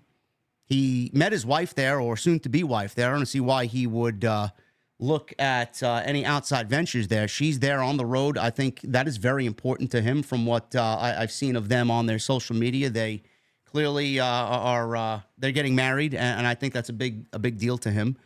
I don't know why he would want to go out there and move away from WWE. I feel like that is his greatest win, meeting Samantha Irvin, and I honestly think that is what's going to keep him grounded here. Now, if he goes to AEW, honestly, I don't really see him standing out there. Ricochet and Will Ospreay is a banger match, but what the fuck does AEW need Ricochet for when they have Will Ospreay? Why do they need Ricochet when they have someone like Leo Rush coming on in? What do they need Ricochet when they have Ray Phoenix, and they're bringing in Vikingo, Buddy Murphy? I mean, Buddy Matthew. I mean, why? Like, to me, he goes there, he's going to feel like everybody else and do what? Be international champion? I mean, give me a fucking break. I honestly feel like he stays in WWE. Yeah.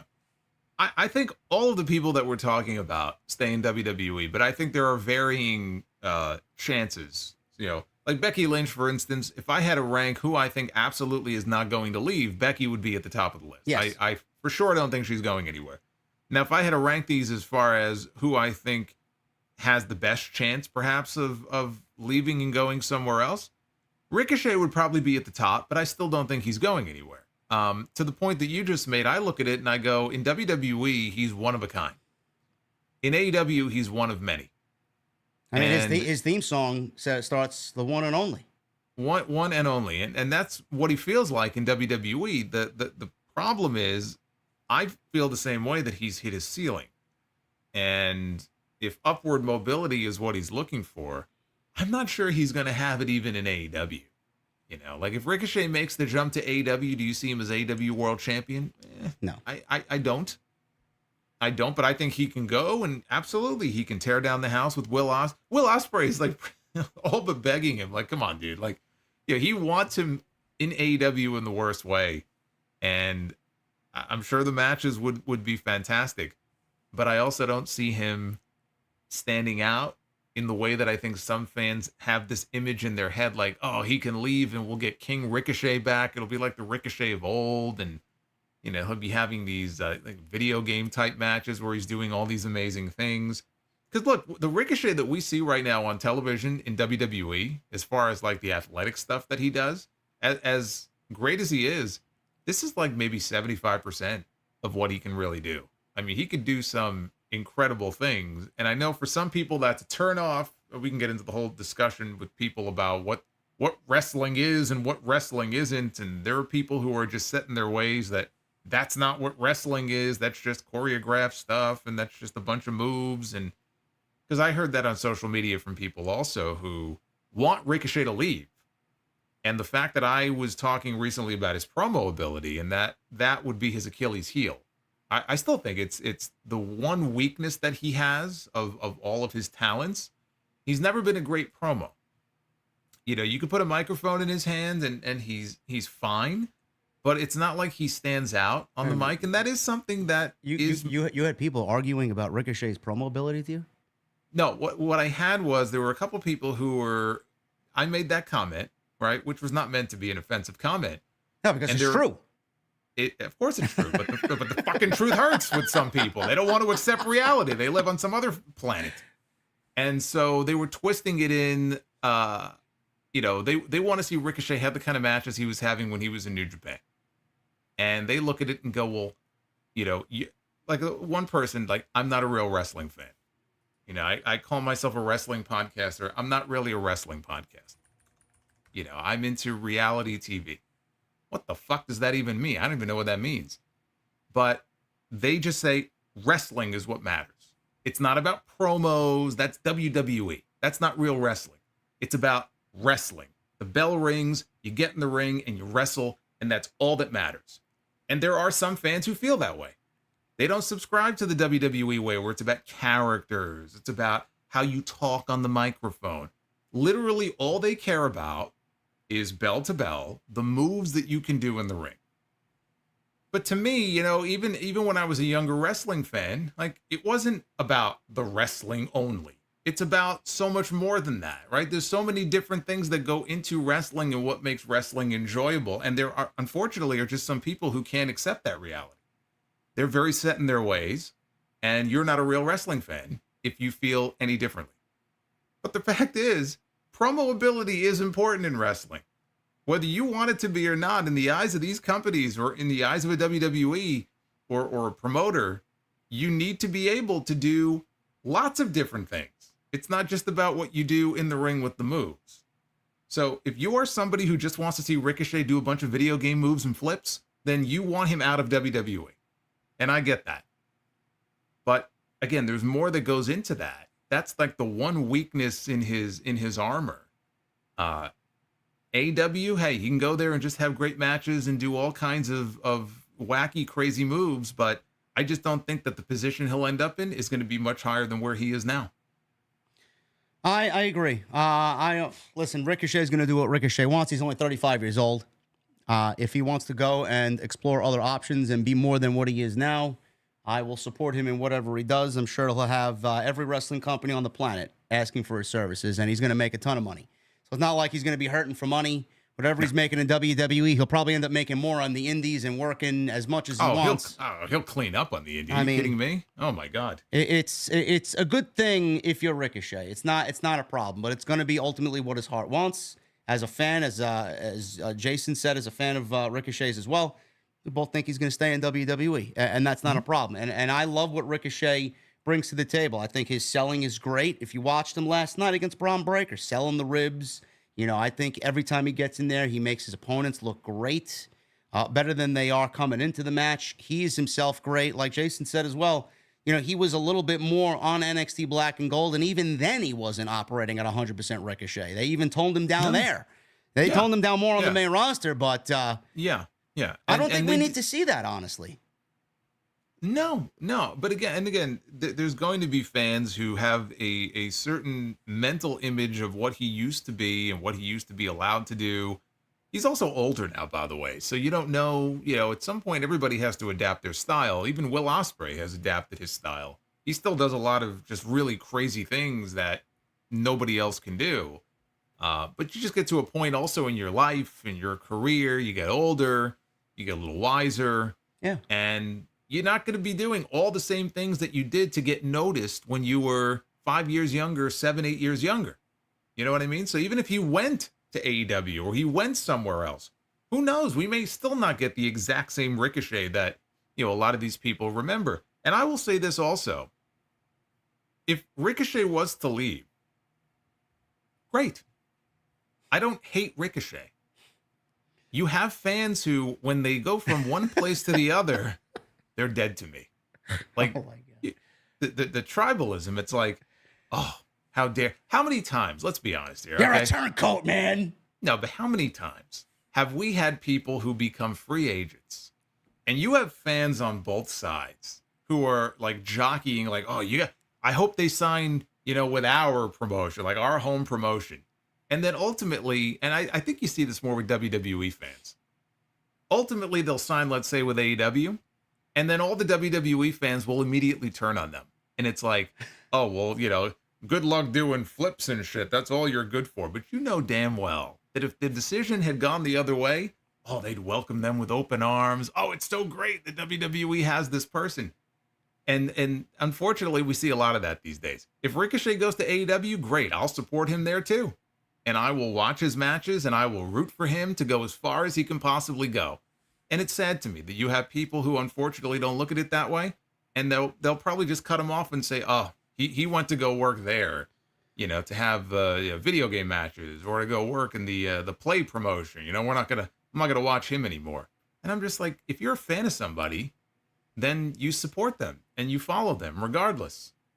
And I just find that more sad than anything else, that people would it's like flipping a switch. That's not really being a fan. Oh, Solid Monster, that Tony Khan check I see cleared in your bank account. Yeah, sure thing. Sure thing, man. I keep hearing about that, and I have yet to cash any of them. They must be going to the wrong address. It got lost in the mail. Ricochet, honestly, not going anywhere. Like you said, Jason, I think it's great that you pointed out. Let people mature. I don't know what the problem is there with people. Listen, I'd love for Metallica to go back to fucking And Justice for All Metallica. It's not going to happen at fucking 60 years old. So They mature and they play a little bit more slower style of music. They're still rocking hard, but it is what it is, guys. Ricochet, no matter where he goes, I'm sure he'll be great, and I will certainly be supporting him. So I'm looking forward to seeing what happens there. Angel Garza is the last one here. Natalya is another one. She has a contract on the table. I do think she ends up taking it. We talked about this last week. I do think that Natalya is more, wanting to teach and wanting to mold the future. I think that's where her money is. That's what she gets great satisfaction from. But I could also see Natalya wanting to go and testing her skills at this age against anybody really in the industry. But I do think she ends up staying. Angel Garza is somebody that is also having a contract come up this summer. And this is also from Fightful. 31 years old, only 31 years old. So he's got many, many years left. He's performed in TNA, AAA, amongst other companies. He does have a contract on the table from WWE, and the two sides have been negotiating, but he has not signed as of yet. He signed in the spring of 2019 after performing under the name of Garza Jr. Ironically enough, his real first name is Humberto, which is obviously his tag team partner. I didn't know that. Yes. Garza has just been, Berto now, right? Yeah. Berto? Yeah. Garza has been performing on the SmackDown side and is scheduled for several shows coming up as he is a part of the group with Santos Escobar, Legado del Fantasma. This is somebody I could absolutely see leaving, Jason. We talk about, wasted time. How many years has Garza wasted in WWE? He's probably, I don't want to put words in his mouth. I think Garza is great. I do think that when he was in NXT, had the whole rip in the pants gimmick and had that boy toy gimmick going on. He was fucking great. He was in some of the cruiserweight matches down there. Really good stuff, but the years wasted, man. He got called up too soon. He never really got a chance to marinate on black and gold. Vince did nothing with him. Sat around doing nothing. At 31 years old, man, I could see him wanting to be hungry and get out there. What do you think he does? I'm kind of indifferent towards it. I think it could go either way. I think it's 50-50. If he wanted to leave, I certainly couldn't blame him. And I think he would do well. If he wanted to stay and he felt maybe under Triple H, he'd be in a little bit of a better spot. I can see that too. But the thing about him in NXT that was very obvious to me, he has a certain charisma to him. that you can't really teach. He's got like this natural charisma. You mentioned the gimmick where he would rip the pants off, and it was getting over. Like it would get reactions, and you'd hear all the women in the crowd, and it's like a guy like that. Like surely you can find like a consistent role for him on the show, and for whatever reason, it just hasn't happened yet. He's still pretty young.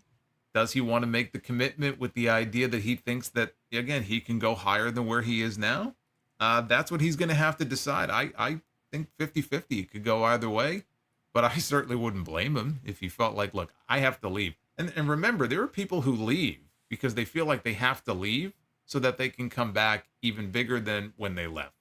And I wonder if maybe he could be somebody who falls into that category. Maybe he feels like WWE doesn't see the value in him, maybe as a single. Does he want to be trapped in a tag team for the rest of his career? Maybe he has to leave and go prove himself somewhere else and get over somewhere else.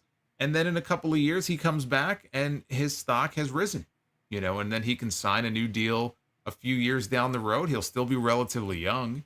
And I'm not saying I was going to use Drew McIntyre as an example. Drew was a bigger star when he came back, but it's that kind of idea. Maybe he has to leave so that he can come back eventually and be in a better position. If he stays, he may never get there. Yeah, I do have a feeling if he stays, he's going to remain exactly where he is, and they won't push him to where he believes he could be. I could see that for sure. I feel bad for him. I'm also a big fan of his. I loved his work in NXT. I thought, like you said, he had a natural charisma about him. I felt like that was a breakout gimmick for him. They didn't see it. We haven't seen a gimmick like that in a little bit, like where you have that ladies' man type of cockiness. I don't know. The same reason I love the Tyler Breeze gimmick that didn't get over on the main roster either. So it's like, for some reason, those gimmicks don't transition to the main roster too well. I don't know what it is, but Garza, I have a feeling he's going to be another guy not really having a difficult time finding work if he does leave WWE. But with all that, we will hopefully get some resolution to all that stuff very soon, guys. Those are a lot of names, a lot more names than normal than what we are used to talking about. Free agent-wise, coming up on contract years. And they will not be the only names. So we will definitely keep a close eye on that. Shifting gears to AEW side of things, there's a lot of things that we got to get into here, and we'll round out tonight's show with AEW. Wednesday, we saw the Casino Gauntlet match crown a new number one contender for the Forbidden Door main event.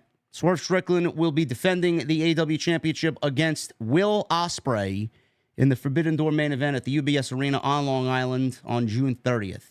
This was a Casino Gauntlet match, the second Gauntlet match, Jason, Casino Gauntlet match that we saw in, I would say, in a span of 2 months. We had one going into Double or Nothing, and we have one going into Forbidden Door. Yeah, it was basically the span of a month, really, because the first one was right after Dynasty. Yeah. And then, so about 4 weeks between them. And apparently the rumor is online, or the consensus is online, is that AEW might have found their newest concept similar to what WWE has with the Royal Rumble or what Lucha Underground had with Aztec Warfare. How do you feel? I'll start with this. How do you feel about the Casino Gauntlet match?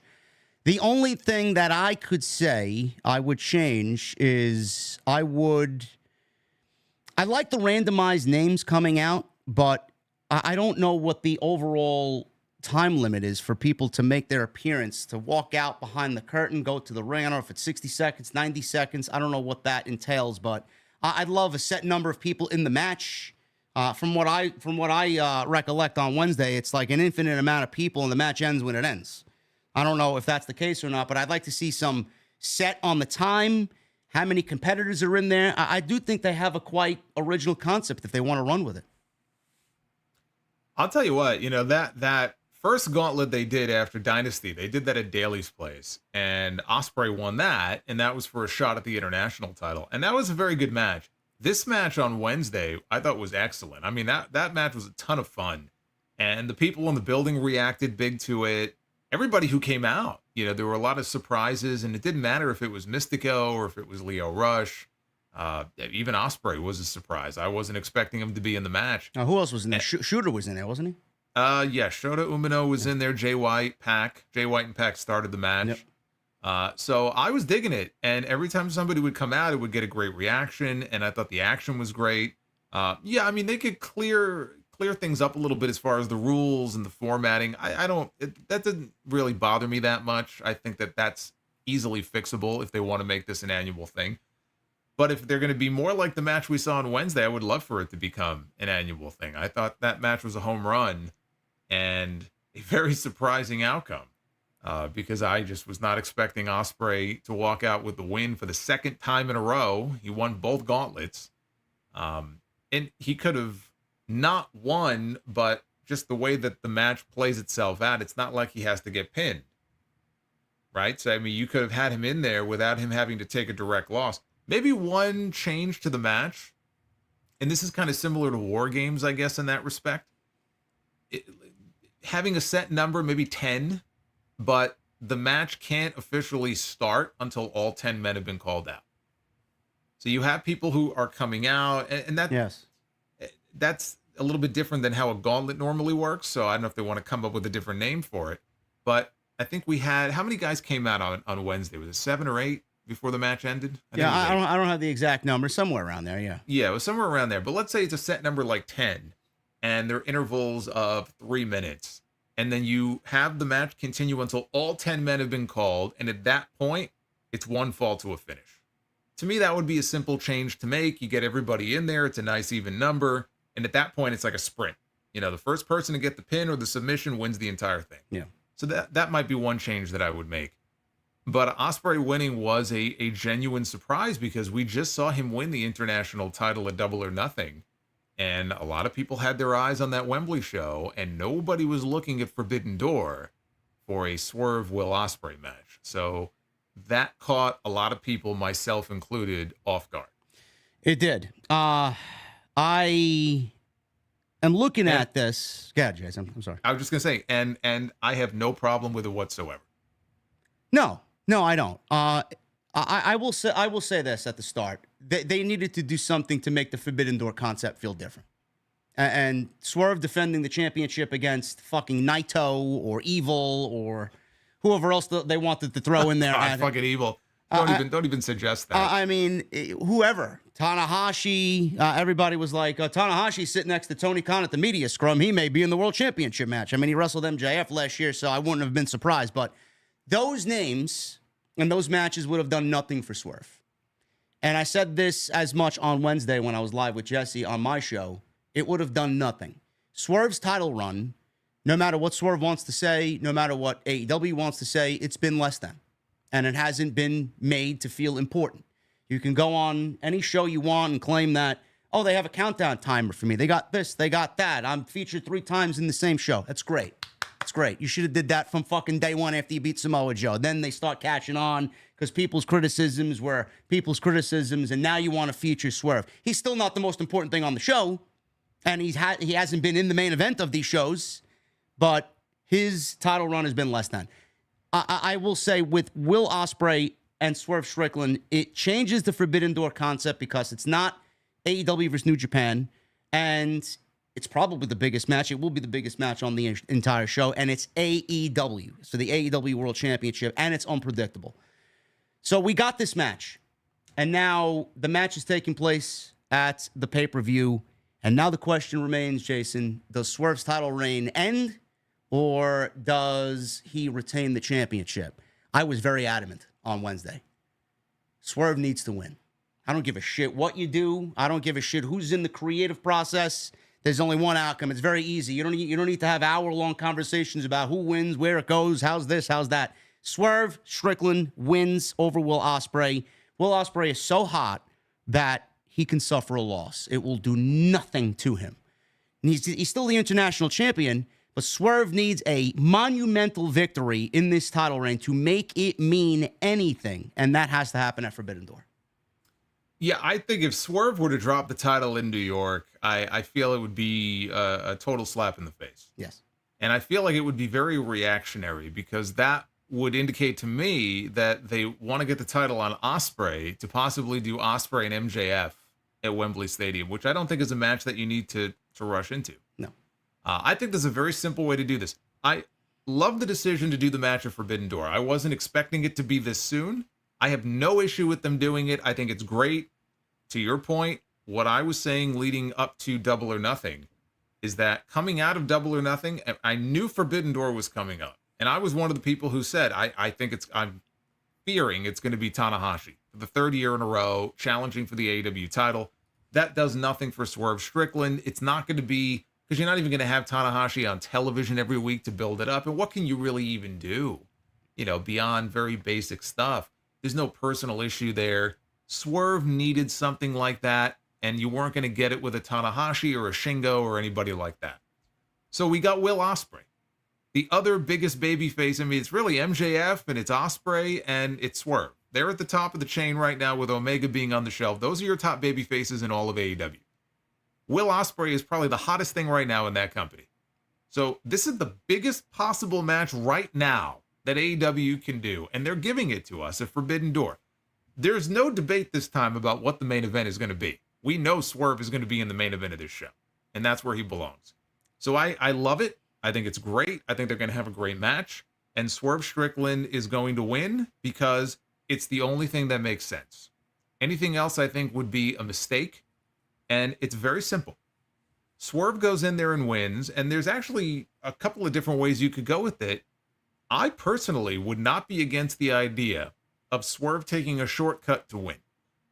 If that means even that he ends up going heel again, I have no issue with that. Because he didn't really do anything in the first place to go babyface, per se. He's doing whatever he has to do to keep his title. If that means he has to cheat in some way, he's got to hold the rope, he's got whatever it is. Okay, great. If he goes heel, great. We have the Owen Hart tournaments coming up. Tony Khan made the announcement. He goes, this year, and I love this change too, and I think it should be this way every year, the men's Owen Hart winner and the women's Owen Hart winner, they're going to crown them July 10th in Calgary. The winners will go on to All In Wembley and get a shot at the world title for their respective division. Will Ospreay does not have to beat Swerve Strickland. There's no law that says you can't get more than one match out of it. Swerve wins the first match. Ospreay wins the Owen.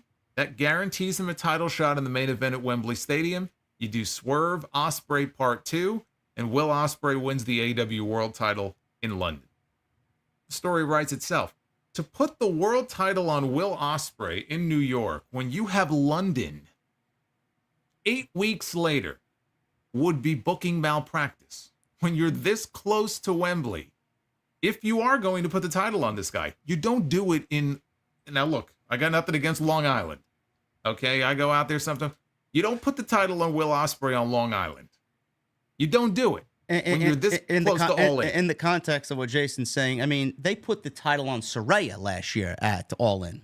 So Yes. if you don't do it with Will Ospreay, what the fuck are we doing? You're this close, though. You're this close, and you know from the moment that Tony Khan signed this man, everybody was talking about Wembley and the main event of Wembley. He is in perfect position right now to challenge for the title, if not win the title there. To put the title, to rush the title on him now, because let's say Tony Khan thinks, oh, I got an even bigger match in mind. Like I said, the MJF thing, what's MJF going to be doing on that show? Well, whatever he's doing, he doesn't have to be wrestling for the world title on that show. I would have MJF in the Owen.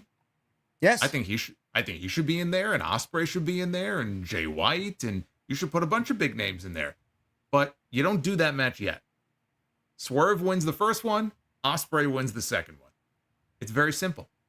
That's exactly what I said on Wednesday. Now, MJF is the wild card. He is the wild card here, and I see a couple of people coming up with other ideas about how we potentially could get Will Ospreay versus MJF at All In. I don't think that's the right idea, because if you take the title off Swerve to put it on Ospreay, why are we immediately dropping it to MJF? That doesn't really make any sense. It makes no sense for Ospreay to walk into Wembley as the champion to lose it there to MJF. No, it doesn't. It doesn't make any sense for him to walk in as the champion when he could win the title at Wembley Stadium. But again, I just go back to Swerve. Like, it would be such a slap in the face to him if they take that title off of him this soon. And there's always a chance of it. You know, Hangman Page hasn't come back yet. We know Hangman is Some people were saying that Hangman Page and Swerve could main event All In. Listen, I don't mind a fourth match now at this point between those two. I don't mind that again, but at Wembley in the main event, I'm sorry, folks, that's not a Wembley main event to me. Well, look, I think, you know, for AEW, I think that would be a a big match. I mean, I could see it because we've already had it like 2 or 3 times before, so it's not novel anymore. That's still a big match, though. I mean, that, for all this talk about how AEW just does matches, I still hear people complaining about that, and they need to do more stories. There is a great story there with Swerve and Hangman, and so doing that, I guess 4th match it would be. Depending on how they tell that story, there's a great story there, and I think you could do that match if you wanted to at Wembley, but there's a better match that you can do. And again, I just don't know why you wouldn't want to have Will Ospreay in the main event. I know some people are of the mindset, why rush it? You got Ospreay under contract for a few years. Do it next year. Look, we don't even know if Wembley is going to continue to be an annual thing. We'll see how the show does this year. Who's to say there is a Wembley show next year? I mean, everybody, you can't just assume that they're going to be able to fill Wembley Stadium every single year. I hope they can. I hope it stays an annual thing. It becomes like their WrestleMania. But I just think as over as he is, everything is all about timing. And I think that he needs to be in that main event. And if he is in that main event, he needs to be challenging for the title. He doesn't walk in there as the defending champion. He walks in there as the challenger to challenge for the title. It's just such a simple thing, and to do anything else to me would be a huge mistake. Another direction they could go is Swerve could beat Ospreay at Forbidden Door. MJF could win the Owen. MJF and Swerve could main event All In. Every direction that we go in, it seemingly ends up the same way. Swerve is looking more and more likely that he's walking out of Wembley without the AEW World Championship, because no matter if it's Ospreay or MJF, I don't see him surviving that and walking out of Wembley with the AEW title. Now, I don't know why you would do that either, even though that's a huge match in itself, and it plays off what they had as far as an interaction goes before World's End, if you guys remember that on Dynamite, which got a lot of people excited. But MJF winning the Owen, I could see it, but Will Ospreay and Swerve only getting one match for the AEW title and then not building upon that with the great story, like Jason said, and like I said, built in there with the Owen, him going in there for a second rematch to win the Owen, that's the story. So doing it once is not enough. If you're going to do it, you're going to do it twice, because you might not be able to come back around to this and have it feel as special. The only thing is, we don't know when they're going to start qualifying matches. So the finals of the Owen is July 10th. World's End is June 30th. Which means there's a very good chance these qualifying matches, or not even qualifying, but these tournament matches are going to start before World's End. Or I keep saying World's End. Forbidden Door. Forbidden Door. I'm thinking of the last Long Island show. So these tournament matches are probably going to kick off, I would imagine, even before Forbidden Door. If Ospreay's already got a world championship match, is it weird if they put him in the Owen, which is for a shot at the AEW world title? So the timing, it really depends on when these tournament matches start. I could see that potentially being a conflict, but if you could work around that in some way, he goes in there and loses. I just think the story is so simple because, well, he doesn't have to go to the back of the line. He has to win this tournament. So he can win the tournament. That's his gateway to a second match. And I just think it works so perfectly. But it does depend on when these tournament matches start. I guess that really wouldn't make a lot of sense if he was entered into a tournament for a title that he could potentially already have, if he were to win, walking into Wembley. So that might be the one little caveat. Let's see when they start doing these tournament matches on TV. Yeah, that's a good point. I haven't really thought of that. June 30th, and then the finals are July 10th in Calgary. That means they'd have to play out the entire tournament that week of television. Yeah. That's we might not even be I don't know what the fuck Tony Khan's thinking. I really don't. Yeah. But again, hopefully, as the title says, hopefully there is a method to the madness here. We have to wait and see how it plays out. All I know is that them doing the match of Forbidden Door, I know some people were like, oh, it's too soon, and why are they doing it this soon? I wasn't expecting it to be this soon, but I don't have an issue with it. I'm not upset about it. I don't think it's stupid. I think it's great. I think we're going to get a great main event out of it.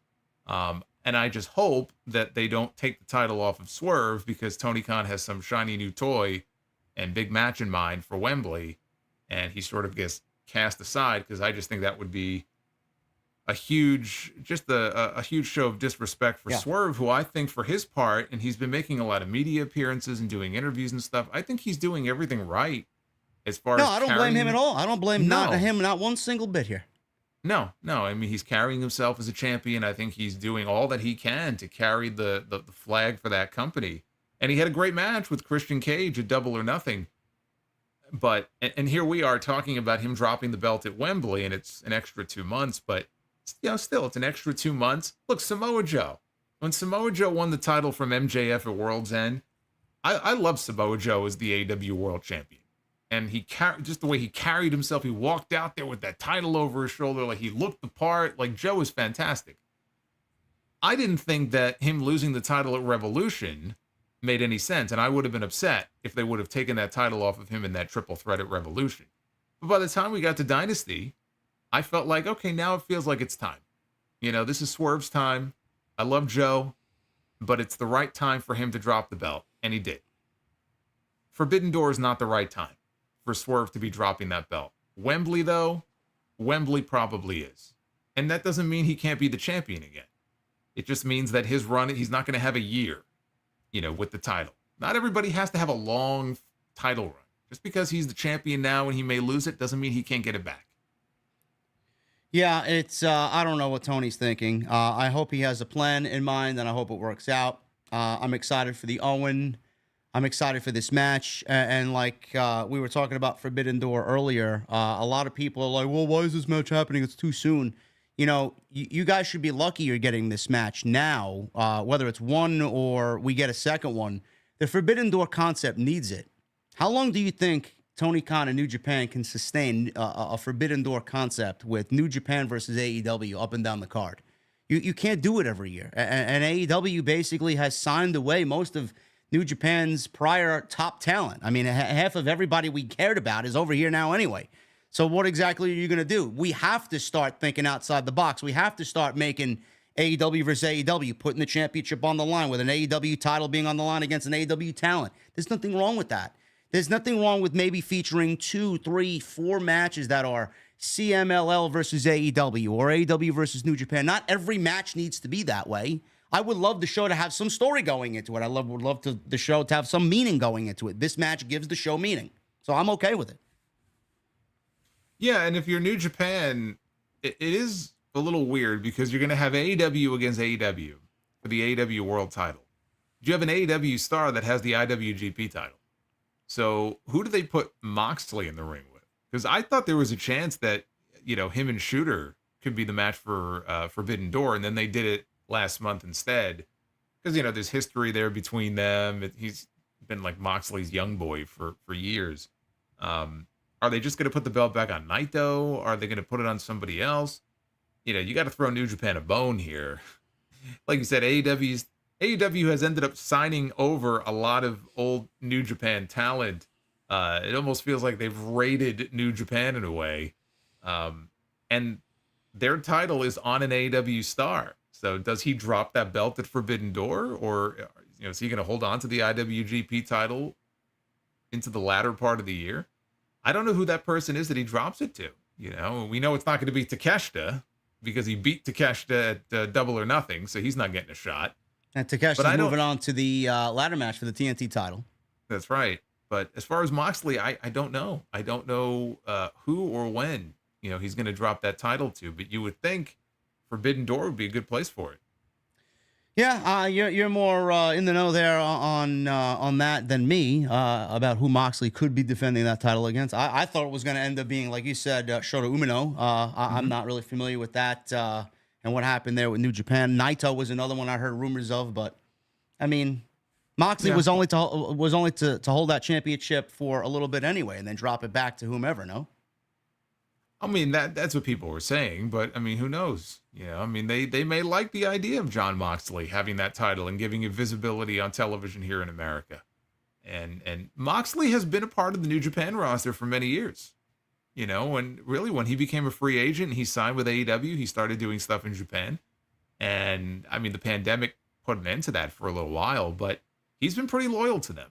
So they may look at him as almost being one of them. And maybe they don't mind him having it for an extended run. I would be shocked if he still had it going into the Tokyo Dome in January. I don't see him holding it, for that long. But I'm just looking at like the possibilities. He could drop it back to Naito. Naito had it previously, but that's like, You know, you have Shingo Takagi, who I think is great. They've got some young guys that they've been pushing. You know, Yota Tsuji gets a lot of talk. You know, from what I've seen of him, he's very good. Maybe they go with a young guy like a newer guy like him who hasn't been champion before. So I guess there's a few different options, but I think the one thing we should all be hoping for is that it's not evil. What is with evil? Why no evil? Dominion is coming. Why no evil? I don't know, man. I'm asking why you the no question. Evil? I think people in the chat should educate JD about why no evil. Be careful what you wish for. Moving on. We got one last story here, guys, and this is something that genuinely pissed me off, and I will precursor this with a quote from Dave Meltzer, who is, for better or worse, he goes out there and speaks his mind about AEW in the way that he does. But this was over Memorial Day weekend for Double or Nothing, and he had this little nugget. I don't know why he put this out, but I honestly believe every bit of it, to be quite honest with you. He says this in regards to Tony Khan. Tony switched the script on AEW Double or Nothing multiple times during the afternoon of the show. Most people, not just the wrestlers, have no idea what they're doing until the day of the show, and sometimes not until an hour or so before the show. People are flown into towns, given nothing to do. Others are begged the day before the show to please get to town so they can do something at the last minute. End quote. So I take that and I give to you Exhibit A on why people think Tony Khan books on the fly, television on the fly. I am very vocal about illogical television and bad creative. This is something that I've basically built my reputation on in the community. People might not like it. Tough shit. Roderick Strong, Jason, is challenging Swerve Strickland for the AEW Championship on Wednesday. And there's no doubt in my mind it's going to be a great match because they're both fantastic professional wrestlers. But the most important question in the entire pro wrestling realm is why. Why is something happening? I don't know why this is happening. Let's go back and just document what happened. We'll go back to the Gauntlet match. Roderick Strong claims that he was supposed to be in the Gauntlet match, but it ended before he made his way out through the curtain. Now, I've seen this. Yes. Did he specifically say this? Yes. Somewhere? Okay. Yes. Okay. We were not given the number of participants in the Gauntlet match, and we were told by the commentary team that the match ends when it ends. So my argument was he's using that as his case. Meanwhile, the commentary team told us one thing. I don't know where he's getting that information from because the match was booked the way the match was booked. So he can't use that as a defense. Second, well, he's a heel. Yeah, but he's a heel. So it could just be a heel saying heel things. He's a heel. Fine. Number two, this is more ridiculous. He says, I'm number 2 in the rankings. What rankings? The rankings that haven't been updated since April 6th. They haven't been updated. What fucking rankings are you a part of? Why are we using the rankings when Tony Khan himself doesn't use the rankings? So you can't use that as an argument. Well, I mean, you can because the last rankings we saw, he was number 2. He's not technically wrong. He's got the championship belt on, the Continental Championship. Or the International Championship, still pictured. But so what? That's not his fault. That's Tony Khan's fault for not updating the rankings. As of the last set of rankings they released, he was number 2. So he goes back. This is on Collision, by the way, which was a taped show. I watched this, and I'm just befuddled about what I was watching. The third instance in this is he goes up and walks up to Tony Khan and asks for a title match. He mentions about Tony being neck strong, and I'm neck strong, you're neck strong. I think I deserve a championship match. Now, I'm thinking back to Wednesday, and wasn't it that Christopher Daniels came out there on Wednesday and basically said to the Elite that he will be the eyes and ears to the ground where Tony Khan is not available? I am the interim EVP. So basically, he is acting on behalf of Tony Khan in every decision that he makes on television. So it was like we were getting somewhat of an Adam Pearce, Nick Aldis type dynamic here from Christopher Daniels. Great. Yeah. That's awesome. But then you'll notice though, he was standing right there during this entire segment and said nothing. Yes. So Roderick Strong doesn't even look at Christopher Daniels. He asks Tony Khan about the title match, but I was just told that Tony Khan's not making these decisions, or he is making the decisions, but Christopher Daniels is the one to go answer to. Which I loved, and I praised that because Tony Khan should not be on television every week making these decisions because he's just very awkward in the even here in this segment on Collision, he was very awkward. And I said, well, Christopher Daniels at least is someone who has, been on television for many years, and he's, it's a very vanilla role, but like it's perfect. He can basically be the surrogate for Tony Khan. Whenever Tony Khan has to make an announcement, instead of going on TV and screaming it, he can use Christopher Daniels to come out and communicate what he wants to communicate. And I said, great. And then I'm watching Collision, and this is 3 days later. Actually, not even, because I think they taped it on like Thursday or Friday last week. So, but all right, 3 days later it aired. It took 3 days for them to render Christopher Daniels completely useless in this new role because he's standing right there. Why does Roddy have to go up to Tony Khan when Christopher Daniels is standing right there? It's like he was invisible. It's almost like he wasn't even there. I was watching That's this. What bothered me. See, you're more bothered by the fact that Roddy is getting a title match.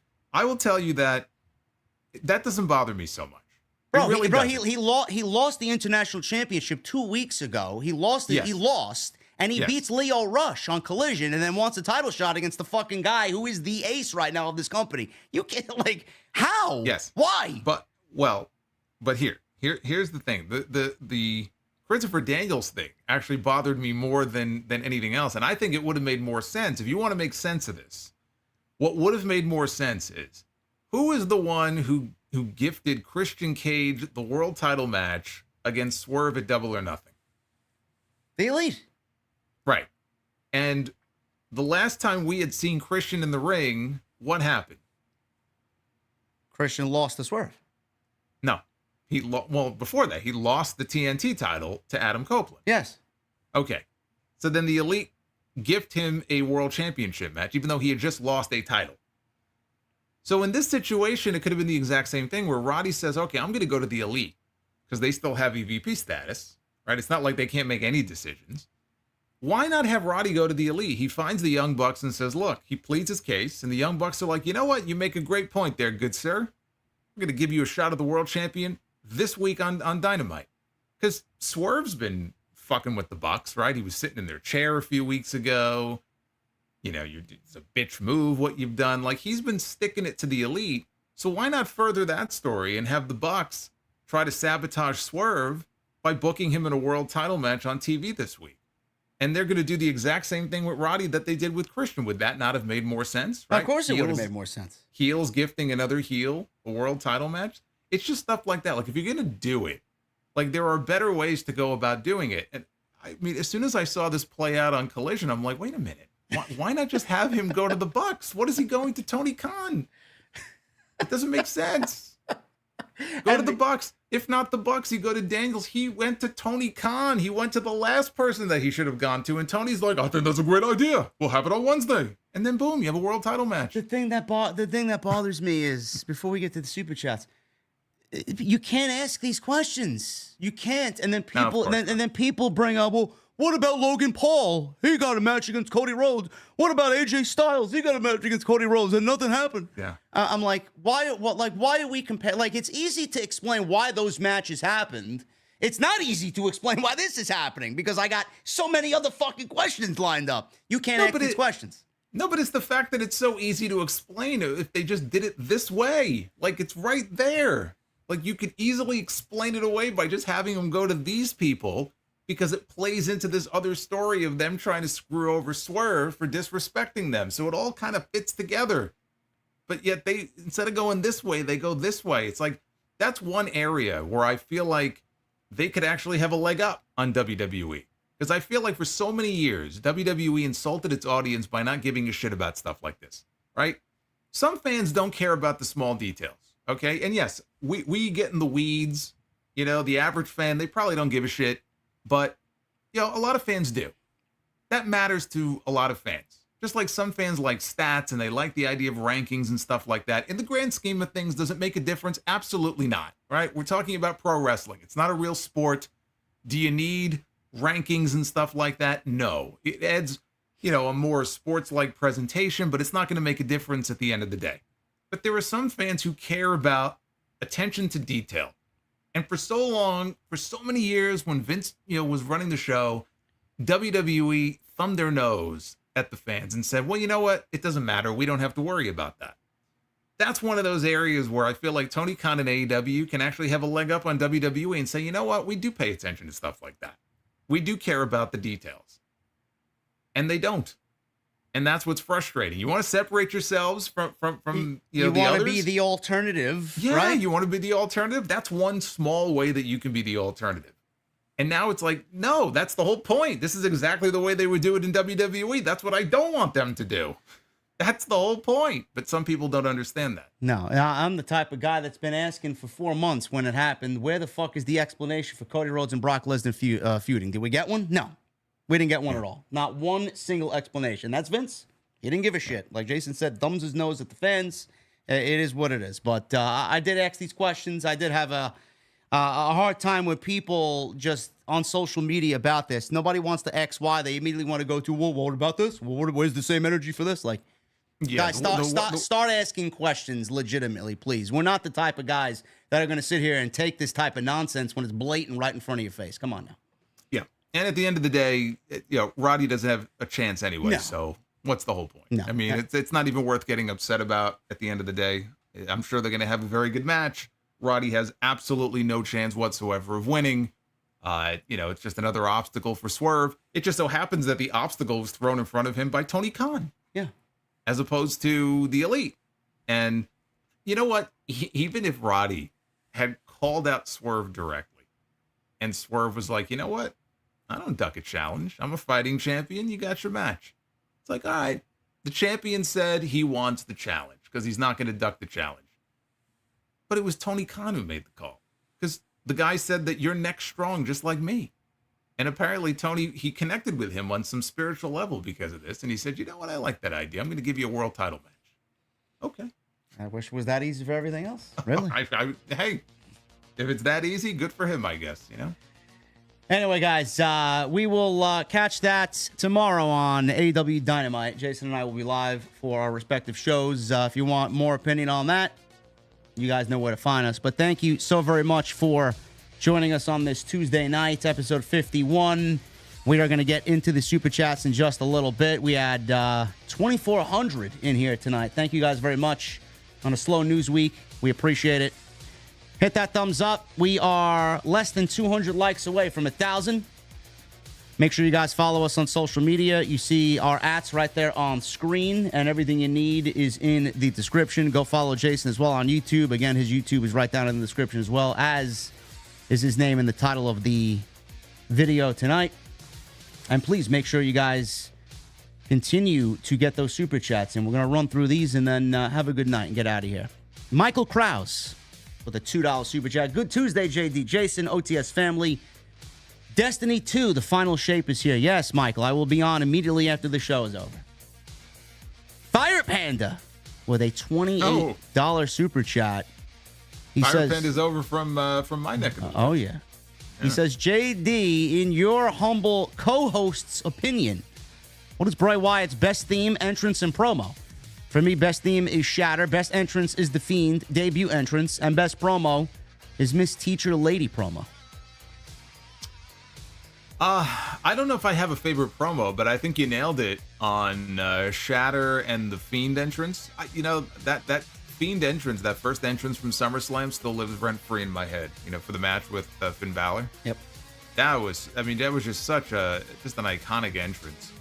And Shatter was a great song too. It's a shame that it didn't get used for very long. I do wonder though if Howdy and this new group, if they're going to use the Shatter theme or not. What do you think? I hope so. I mean, if we're comparing Def Rebel to what Bray was using, I would obviously go with what Bray was using. I don't want to see Def Rebel touch Uncle Howdy's theme music. Well, if they get the Def Rebel treatment, we'll need that sound effect at the beginning, some kind of quote, and then it can go into the song. Maybe we'll get who did their No, it might be literally him going howdy, and then it goes into the music. Please, yeah, that would be pretty fucking terrible. Awful. Who was the band? Project Orange or Orange Theory? What's the name of those guys? Code Orange. Code Orange, yeah. Maybe they get them. Who knows? But Fire Panda, thank you so much, man. Appreciate you. David, $100 super chat. Thank you earlier, David. We appreciate you. Fujin's Henry with 26 months, showing love to the undisputed TNT duo. Thank you, brother. Thank you. A. Jackson with a $4.99 random. But do you guys remember the backstage promo with Swerve and MJF before he went out? Maybe it's actually Swerve versus MJF at All In. Yes, we do. And it is a possibility, though I don't think they're headed that way. We will see. That Owen's going to tell a lot. Baby Shaq with 25 months. What's up, OTS fam? JD and Solomonster are the Pat Summerall and John Madden of pro wrestling. Respect these guys. Acknowledge them. Sounds OTS off. Who's the Madden of the group? I don't know. I think I'm going to go with you with John Madden. Okay. Yeah. Right. Arrangements with a $9.99. Will you guys be going live after NXT Battleground this weekend on your channels? And should Jordynne win the women's title? I normally don't watch NXT, but I will tune in for this show. Arrangements. We talked about that earlier. We will not be going live, but watching. And Jason, if he had the pen, said he would put the title on Jordynne Grace as it would cause some chaos and some ruckus. Yeah. I mean, why not? That's what NXT should be for. You know, you could do things in NXT that you would probably not do on the main roster. If they have a working relationship that's going to be ongoing, if we're going to have talent going back and forth, fuck it. I'd love to see Jordynne Grace win the title and blow the world up. It would get everybody talking about NXT for a change. Chad Edmonds with a $5 super chat. Didn't Paul Levesque work with ICW and Evolve? He did, but Evolve was a feeder system for NXT. Yeah, I mean, we're not comparing ICW and Evolve to, a promotion with television here, which TNA had. Now, it might not be the best television that they have, but I wouldn't be comparing those companies to the level that, AEW is at or TNA or something like that. So, it's a bigger deal. I think also because you see where TNA used to be. TNA used to be a lot higher up than they are now. And I think people still remember that. They still look at TNA like, all right, it's still, kind of a big deal. It just doesn't have a lot of buzz. And, maybe one day they can get back to those heights. I don't know that that's going to happen. Maybe it could have, with Scott D'Amore had they not gotten rid of him. Do you realize that Hard to Kill show? I don't have the exact number in front of me. I believe that show did the best pay-per-view buy rate of any show in the history of TNA. In the history of TNA? I believe in the history of TNA, there was one pay-per-view many, many years ago, might have been back in 2006 or 2008, that had a cage match with Kurt Angle and Samoa Joe, and I think that show did like 60,000 buys. This one, it either beat that or it was somewhere in that neighborhood. I think it might have beat it though, but either way, to go from that, and then like a week later they fired the guy, and all that goodwill just squandered. It's just, wow. It's still amazing to look back at that. I'm trying to find what the number was there. Yeah, see if you can find it, because I thought maybe it beat that 60. It was like 55,000 or 60,000 that show did many years ago, and I thought this one might have done more when they factored all the different television buys, streaming, and everything. Hard to Kill did 22,400 buys total, or was that just like streaming or TV? I thought it was more than that. This year's Hard to Kill. Yeah, in January. This is from Squared Circle Reddit. Says Rebellion did 500 buys on traditional pay-per-view, down from Hard to Kill 22,400. Okay. Well, that might have been number 2. But yeah, I mean, to go from that to, I think that 500 number was not the final number. I think it was more than that. But still, though, to go from where they were with that show to where they were after that, it's too bad. Who knows how they could have been able to build off that. I mean, we'll never know. But it's like, for the first time with that rebrand, they had something going. People were talking about it. And it's like snatching defeat from the jaws of victory. Yeah, well, Will Ospreay said he'd love to see AEW hire Scott D'Amore to run Ring of Honor. That's what I said. I had that suggestion, like a month or two ago. I said, look, Tony's got all this stuff on his plate, and maybe D'Amore doesn't want to do it. It sounds like he's running his own promotion or about to start running his own promotion. But why not? Why not give him the book in Ring of Honor and let him just go balls to the wall and book Ring of Honor? unless he doesn't want to because he's, worried he might get shown up. I don't know. I don't know. These promoters have egos. I mean, come on. I believe it. Chad, thank you, brother. Easy with 16 months. Hey, guys, I believe Liv will hold on to the belt even after Rhea gets back because Dom will help Liv retain, making Rhea a babyface and Dom the super heel. Rhea's already a babyface. As soon as she comes back, she's going to be a babyface. Just like Roman is already a babyface before he even comes back. Yeah. I mean, the fans have already turned Rhea. I mean, Liv is the heel. Yeah. Right? Liv got her revenge when people booed. So as soon as Rhea comes back, she's going to be getting babyface reactions, and she's chasing. She's in chase mode. So she's already the babyface. Liv Morgan looked great last night, both physically and heel-wise, with what she did with Dominic. A lot of people, Jason, said any man in that situation would have folded if they were Dominic. Do you agree?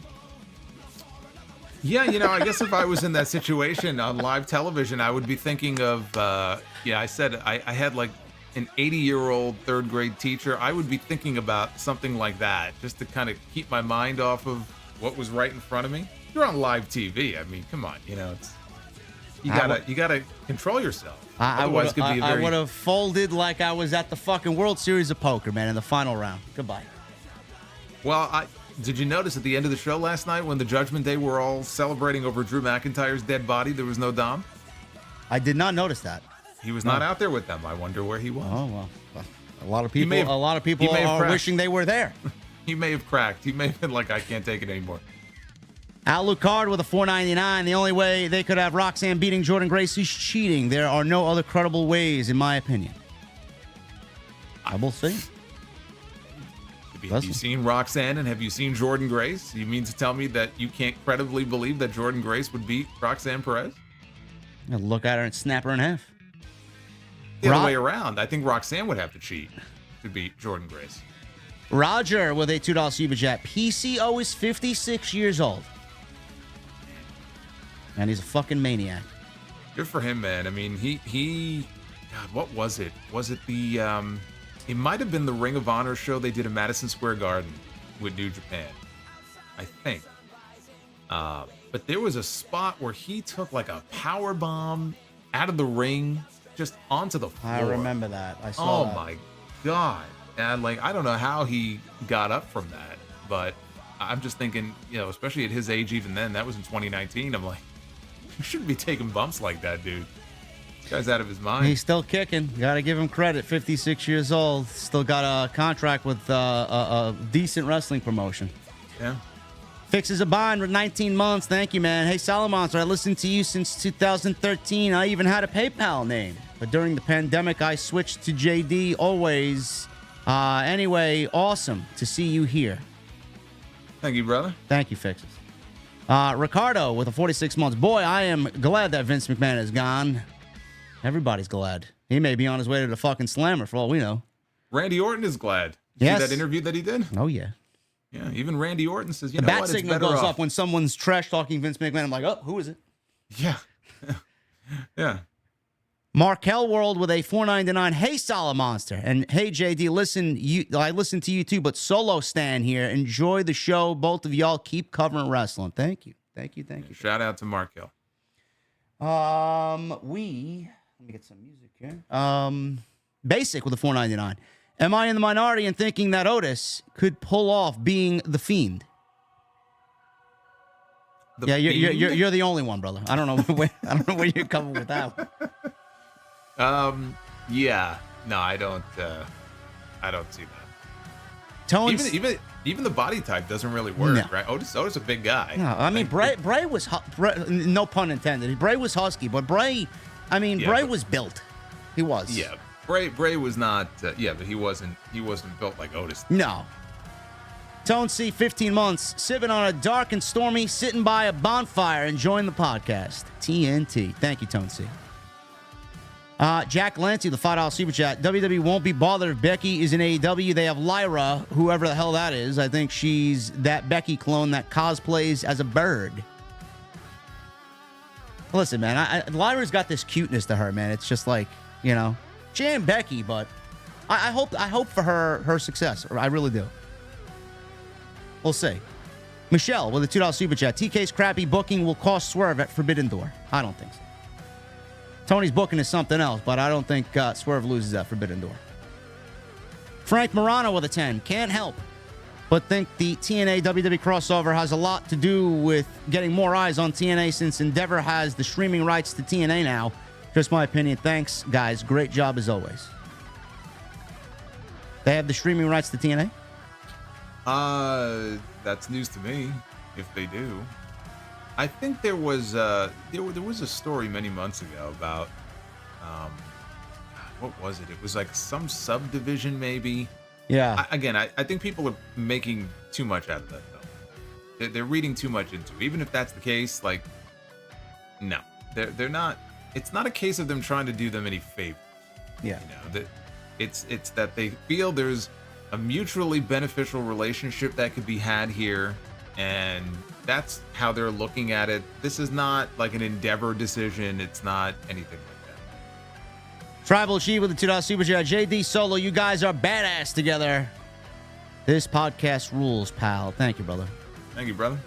Dr. Bropio with a $5 super chat. Ospreay should instead challenge Swerve for the next title, since TK is giving away world title shots on random dynamites.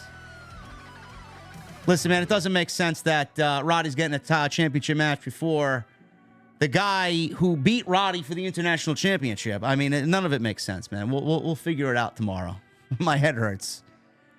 MGM Ballin with a $4.99. I'd like to thank Solomon for joining TNT because listening to him has made me realize that sound off is appointment listening, just like OTS. Okay. Well, thank you, brother. I appreciate that. Rich Mulatto with a $4.99. I squeeze my cheeks in excitement for TNT. I don't want to know about that. Please. My ex spent $80,000 trying to take our child and failed. Tonight we celebrate joint custody. STPD, bitch. Oh my goodness. Wow. Okay. Rich, please tell me how you're really feeling, brother. First round's on me, man. I'm sorry. He's celebrating. The man with 3 H's with a $10 super chat. JD and Solo, I'm a huge fan. You've got me through tough times. My loves are pro wrestling and cricket. Have you checked out the Cricket World Cup in your backyard on Long Island? I know you're a big baseball fan. You know, they built, it was like a little stadium they built at Eisenhower Park, I think is where they're hosting it. Because I think it's like a madhouse over there. Yeah. Like I'm not too far from there. Yeah, Eisenhower Park's like a big police presence there now. And apparently there was like a terrorist threat in one of the areas they claim they might attack is Eisenhower Park. I'm like, of all the places to put on a freaking list like that. But yeah, I think that's where it's being held. Eisenhower Park is gigantic. Yes. It's a great park. Whenever I'm out on the island, I just love like walking around there and stuff, but not a cricket guy. Nothing against it. It's not, part of our culture here, and I just haven't really gotten into it. Although I will say when I was in college, which actually was right by where Eisenhower Park is, there were some people who played cricket, and they would come into class sometimes, and they'd have like a black eye, and I mean, it could be pretty brutal from what I understand. I do not understand the game at all. Yeah, I know what it is. I just don't understand it. But man with 3 H's, thank you for your $10 super chat, brother. Appreciate it. Matt Fugitive with 13 months. Happy to be a member for 13 months. Going to keep this train moving. Thank you, Matt. Mad Mike with a $9.99. Which Bloodline member would you want to see join next? Either side, Rock Solo or Roman. Me personally, Lance Anoa'i and Zilla Fatu joins Roman. Jacob and Hikuleo join Rock and Solo. Yeah, I left that off the things of discuss just to cut down the time on the show. But Paul Heyman's cry for help and him, Jason, mentioning thugs and criminals. I mentioned this to you in the sound check earlier before we went live. Is that leading to Jacob Fatu? I think it is. And we know he's coming in soon. It's just a matter of when at this point. So I think that probably does tie into that. But, I've had other people like email me and ask about, okay, how about Zilla? And how about Lance? And, Hikuleo's another name that sometimes comes up. See, that would be overkill. And I feel like you do get to a point where if you're adding too many new people at once, it just takes away from everybody. I think you want to just pace yourself because you can have too many people joining at once. You know, we've already had Tama, we've had Tongaloa, we're going to have Fatu soon. I would cut it off at that point, at least for a while. I don't think you want to bring in anybody else after that. That's enough people. You'll have enough people on either side. Otherwise, it's going to turn into the NWO. Yeah. You're going to start adding too many people, and it's going to kill the whole thing. Yeah. And wait till after Jacob Fatu joins, wait till Roman gets back, and then just play it safe. Yeah. Tone C with a $2 super chat. He says, George Corpse Grinder Fisher is neck strong. Yes. My dad used to call him Rubberneck. He is the lead singer for the death metal band Cannibal Corpse. I would know. I've seen them 9 times live. Yeah, I no idea what you're talking about. None. You don't want to know, man. You don't want to know. Adam JD 519 with 3 months. JD Salamas, always a great night. OTS and sound off for life. Thank you, Adam. Thank you, man. And that's Marion. Yes, Marion wants to know if I went to Hofstra. Yes, I did. Fiore. I'm sorry. What? Hofstra and what happened? No, he said he wanted to know if that's where I went. Oh yes. Okay, I see. Furious Nation with a $4.99. What's up, JD and Salamonster? Good show tonight. There's a reason why you're both the best. Always calling it like it is. Thank you, brother. Thank you, man. Mr. Team Bring It, $4.99. Keep up the good work. Both of you guys, in your opinion, who's the best wrestler in the world right now? That's a good question. I'm going to go Will Ospreay. Yeah, I think I'm inclined to go Ospreay, too. I mean, the guy, he's incredible. You know, he's an incredible performer. Every match that he has is just, it's a spectacle, you know? And for all the criticism that he would get, and he still gets criticism about being a flippy guy and all that, he's actually toned a lot of that stuff down. And if you really pay attention to his matches, he really is. I mean, he's easily one of the best in the world. And when I try to think of somebody who I would rank above him right now, I'm coming up on empty. Yeah, there's a lot of great wrestlers, but there's only one Will Ospreay, so I would be inclined to go with him. Say it every week. There's nothing like a Will Ospreay match. Yep. Dr. Bropio with a $5 super chat. He says, what if Moxley loses the title in a lumberjack death match to Evil this Sunday? Would it affect Forbidden Door plans? Low-key want Evil to win the title. Laughing emoji. Yeah, let us hope that doesn't happen. They are having the that is a real thing. They're having a lumberjack. I think it's a lumberjack death match on. Is it Sunday? I guess maybe it is. Dominion. Yeah, Dominion is coming up. Yeah, I mean, I know JD is not really as familiar with Evil and the House of Torture, which Jack Perry was associated with. It's. I saw somebody make a comment in the chat that I thought was kind of appropriate to give you a sense. Like, Evil, in many ways, it's like 2018 Baron Corbin. Oh, I was gonna say the way you make it sound, it's like me with Omos. Well, I don't know if I go that far, but yeah, Evil. Basically, it's like always interfering in, you know, his matches and just ruining it, and it's just terrible. 2018 Baron Corbin. So basically, you're telling me you would rather be doing anything else but watching whatever's on the TV at that time. Basically, yeah. Oh my God. Pretty much. That sounds terrible. Yeah. The Juliet with a $2 super chat. Page versus Trick confirmed for Battleground. Well, we were expecting that, so it's nice to see that confirmed. I'll wait for the complaints on social media about where Ethan Page is getting a championship match and why it makes sense. Furious Nation with a $4.99. To be honest, I'm intrigued with NXT Battleground. Wouldn't be upset if Jordynne Grace beats Roxanne. Thoughts on Ethan Page, Josh Alexander via WWE TNA crossover? I would rather see them as a tag team, to be quite honest with you. But a one-on-one match, it should be fine if that ever happens. Yeah. What do we got? Ali, $5 super chat. Hey, JD and Solid Monster, do y'all see Braun Breaker going after the Intercontinental Championship? Whoever wins it. I could see it. Yeah. Maybe there was something to that Sami Zayn comment last night. I don't know. Well, I mean, imagine a Sami Zayn Braun Breaker program for the IC title. You know, sign me up. Thinking, Gable gets it. Sami eventually wins it back, and then feuds with Braun over the title. I think that'd be great. Mina Shira Wow with a $9.99. I want to see Mina tomorrow night in a banger. Oh, is that all? In a banger? What does a banger mean to you, Mina Shira Wow? Is she even on the show? I don't even know she was on the show. I think that's what's going on. I think that was what was going on at the end of Raw last night. That's why Dom was not at ringside. I think there was there was a banger going on? Okay. Yeah, there was a banger going on, backstage. I think Mina has been announced. I think it's official. I think that she's wrestling Toni Storm at Forbidden Door. And I would expect the Mariah May stuff is going to play into that and then ultimately play into whatever happens at Wembley. Probably with Tony and Mariah. That YouTube show that's hosted by RJ City, the one with Mina, was a thumbs up program. Yeah. I'm just saying. Yeah. Furious Nation with a $4.99. Also saw the report of Tony Khan and Ricky Starks the other day. I think Starks is as good as gone from AEW, and in my opinion, his contract is up and he's going to WWE. Yes.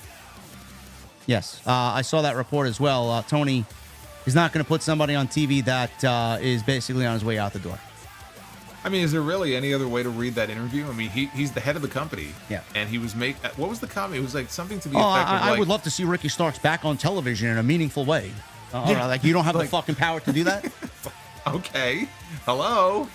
So the only way to really read into that is there's a reason why he's not featuring him in a meaningful role on TV. I mean, how else are you supposed to read that? Otherwise, like, you're the boss.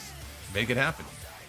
Fire Panda with 28 in Super Chat. Hey, JD, you should ask Solo about the Homo sapiens and how Solo is the biggest Homo sapien of them all. Now, remember, Homo sapiens, Omos, will always light the way, and all you have to do is let him in. Yeah, we have a lot of Omos fans online. I feel like they're just trying to will him back onto TV. Yeah. And, Triple H is like, you know what? Yeah, I think we can keep him on the back burner. Yeah, wherever that happens, whenever that happens, I'm not there. TK Banks with a $5 Super Chat. Hey, Solo, looks like you have inspired Tony Khan, and he uses your Be the Booker concept for his weekly Dynamite shows. You know what? It's very possible. It's very possible. He pushes a button, and then whatever it lands on, that's the match that he booked. Oh, man, that's hilarious. Yeah, I should get a kickback for it. And Alucard with a $1.99. This is the one that we end with. Ospreay has never defeated Walter. Has he now? Yeah. And if I was going to rank the best of the world, if I have Ospreay number one, it's hard not to put Gunther at number two. Yes, he's definitely number two. Yeah. And if you wanted to tell me he's number one, I'm not going to argue with you. No, not at all. That'd be a fantastic match one day. Guys, thank you so very much. We are on our way out of here. Episode of 51 in the books. You guys know where to find us. Follow us on social media. Everything is linked down below. Follow us on YouTube. Again, everything's linked down below. I see Jesse's in the chat. Go join him for his post show. I'll be on Destiny without him. So go follow Jesse on his YouTube channel. He's going to be talking about Raw and all the hot topics that we discussed here on TNT episode 51. Jason, I'll leave it to you, man. What do you want to sound off with? We had a lot of people who were dropping bombs tonight. So Dwayne and David and everybody else, I want to say thank you. Again, it's been slow on the news front. So you guys came through it a big way tonight. And again, the feedback has been great. So keep it up. We got Battleground coming up this weekend. We actually have a House of Glory show coming up this weekend. Yes, we do. Saturday, Puerto Rican Day Parade weekend. That's right. So you and I are going to be there in person. So maybe we'll get to see some of you guys there. And of course, right back here next Tuesday. So that's all I got. There you go, guys. Join us tomorrow for our respective Wednesday night Dynamite reviews. And if you guys are going to be at the NYC Arena on Saturday night, House of Glory presents Mike Santana's Puerto Rican Day Parade. Huge show. It's going to be great. Mike Santana's in the main event against Amazing Red. You don't want to miss that. Join us on Triller TV+. Well, it's not a parade. It's not a parade. It's a parade. It's Puerto Rican weekend. Puerto Rican weekend. It might as well be a parade. I mean, every time he shows up, it's a parade. It is. That's true. He's in the main event against Amazing Red. Join us on Triller TV+ if you can't be there live. And you guys will see us next week. Episode 52 right here on TNT. We'll see you guys later.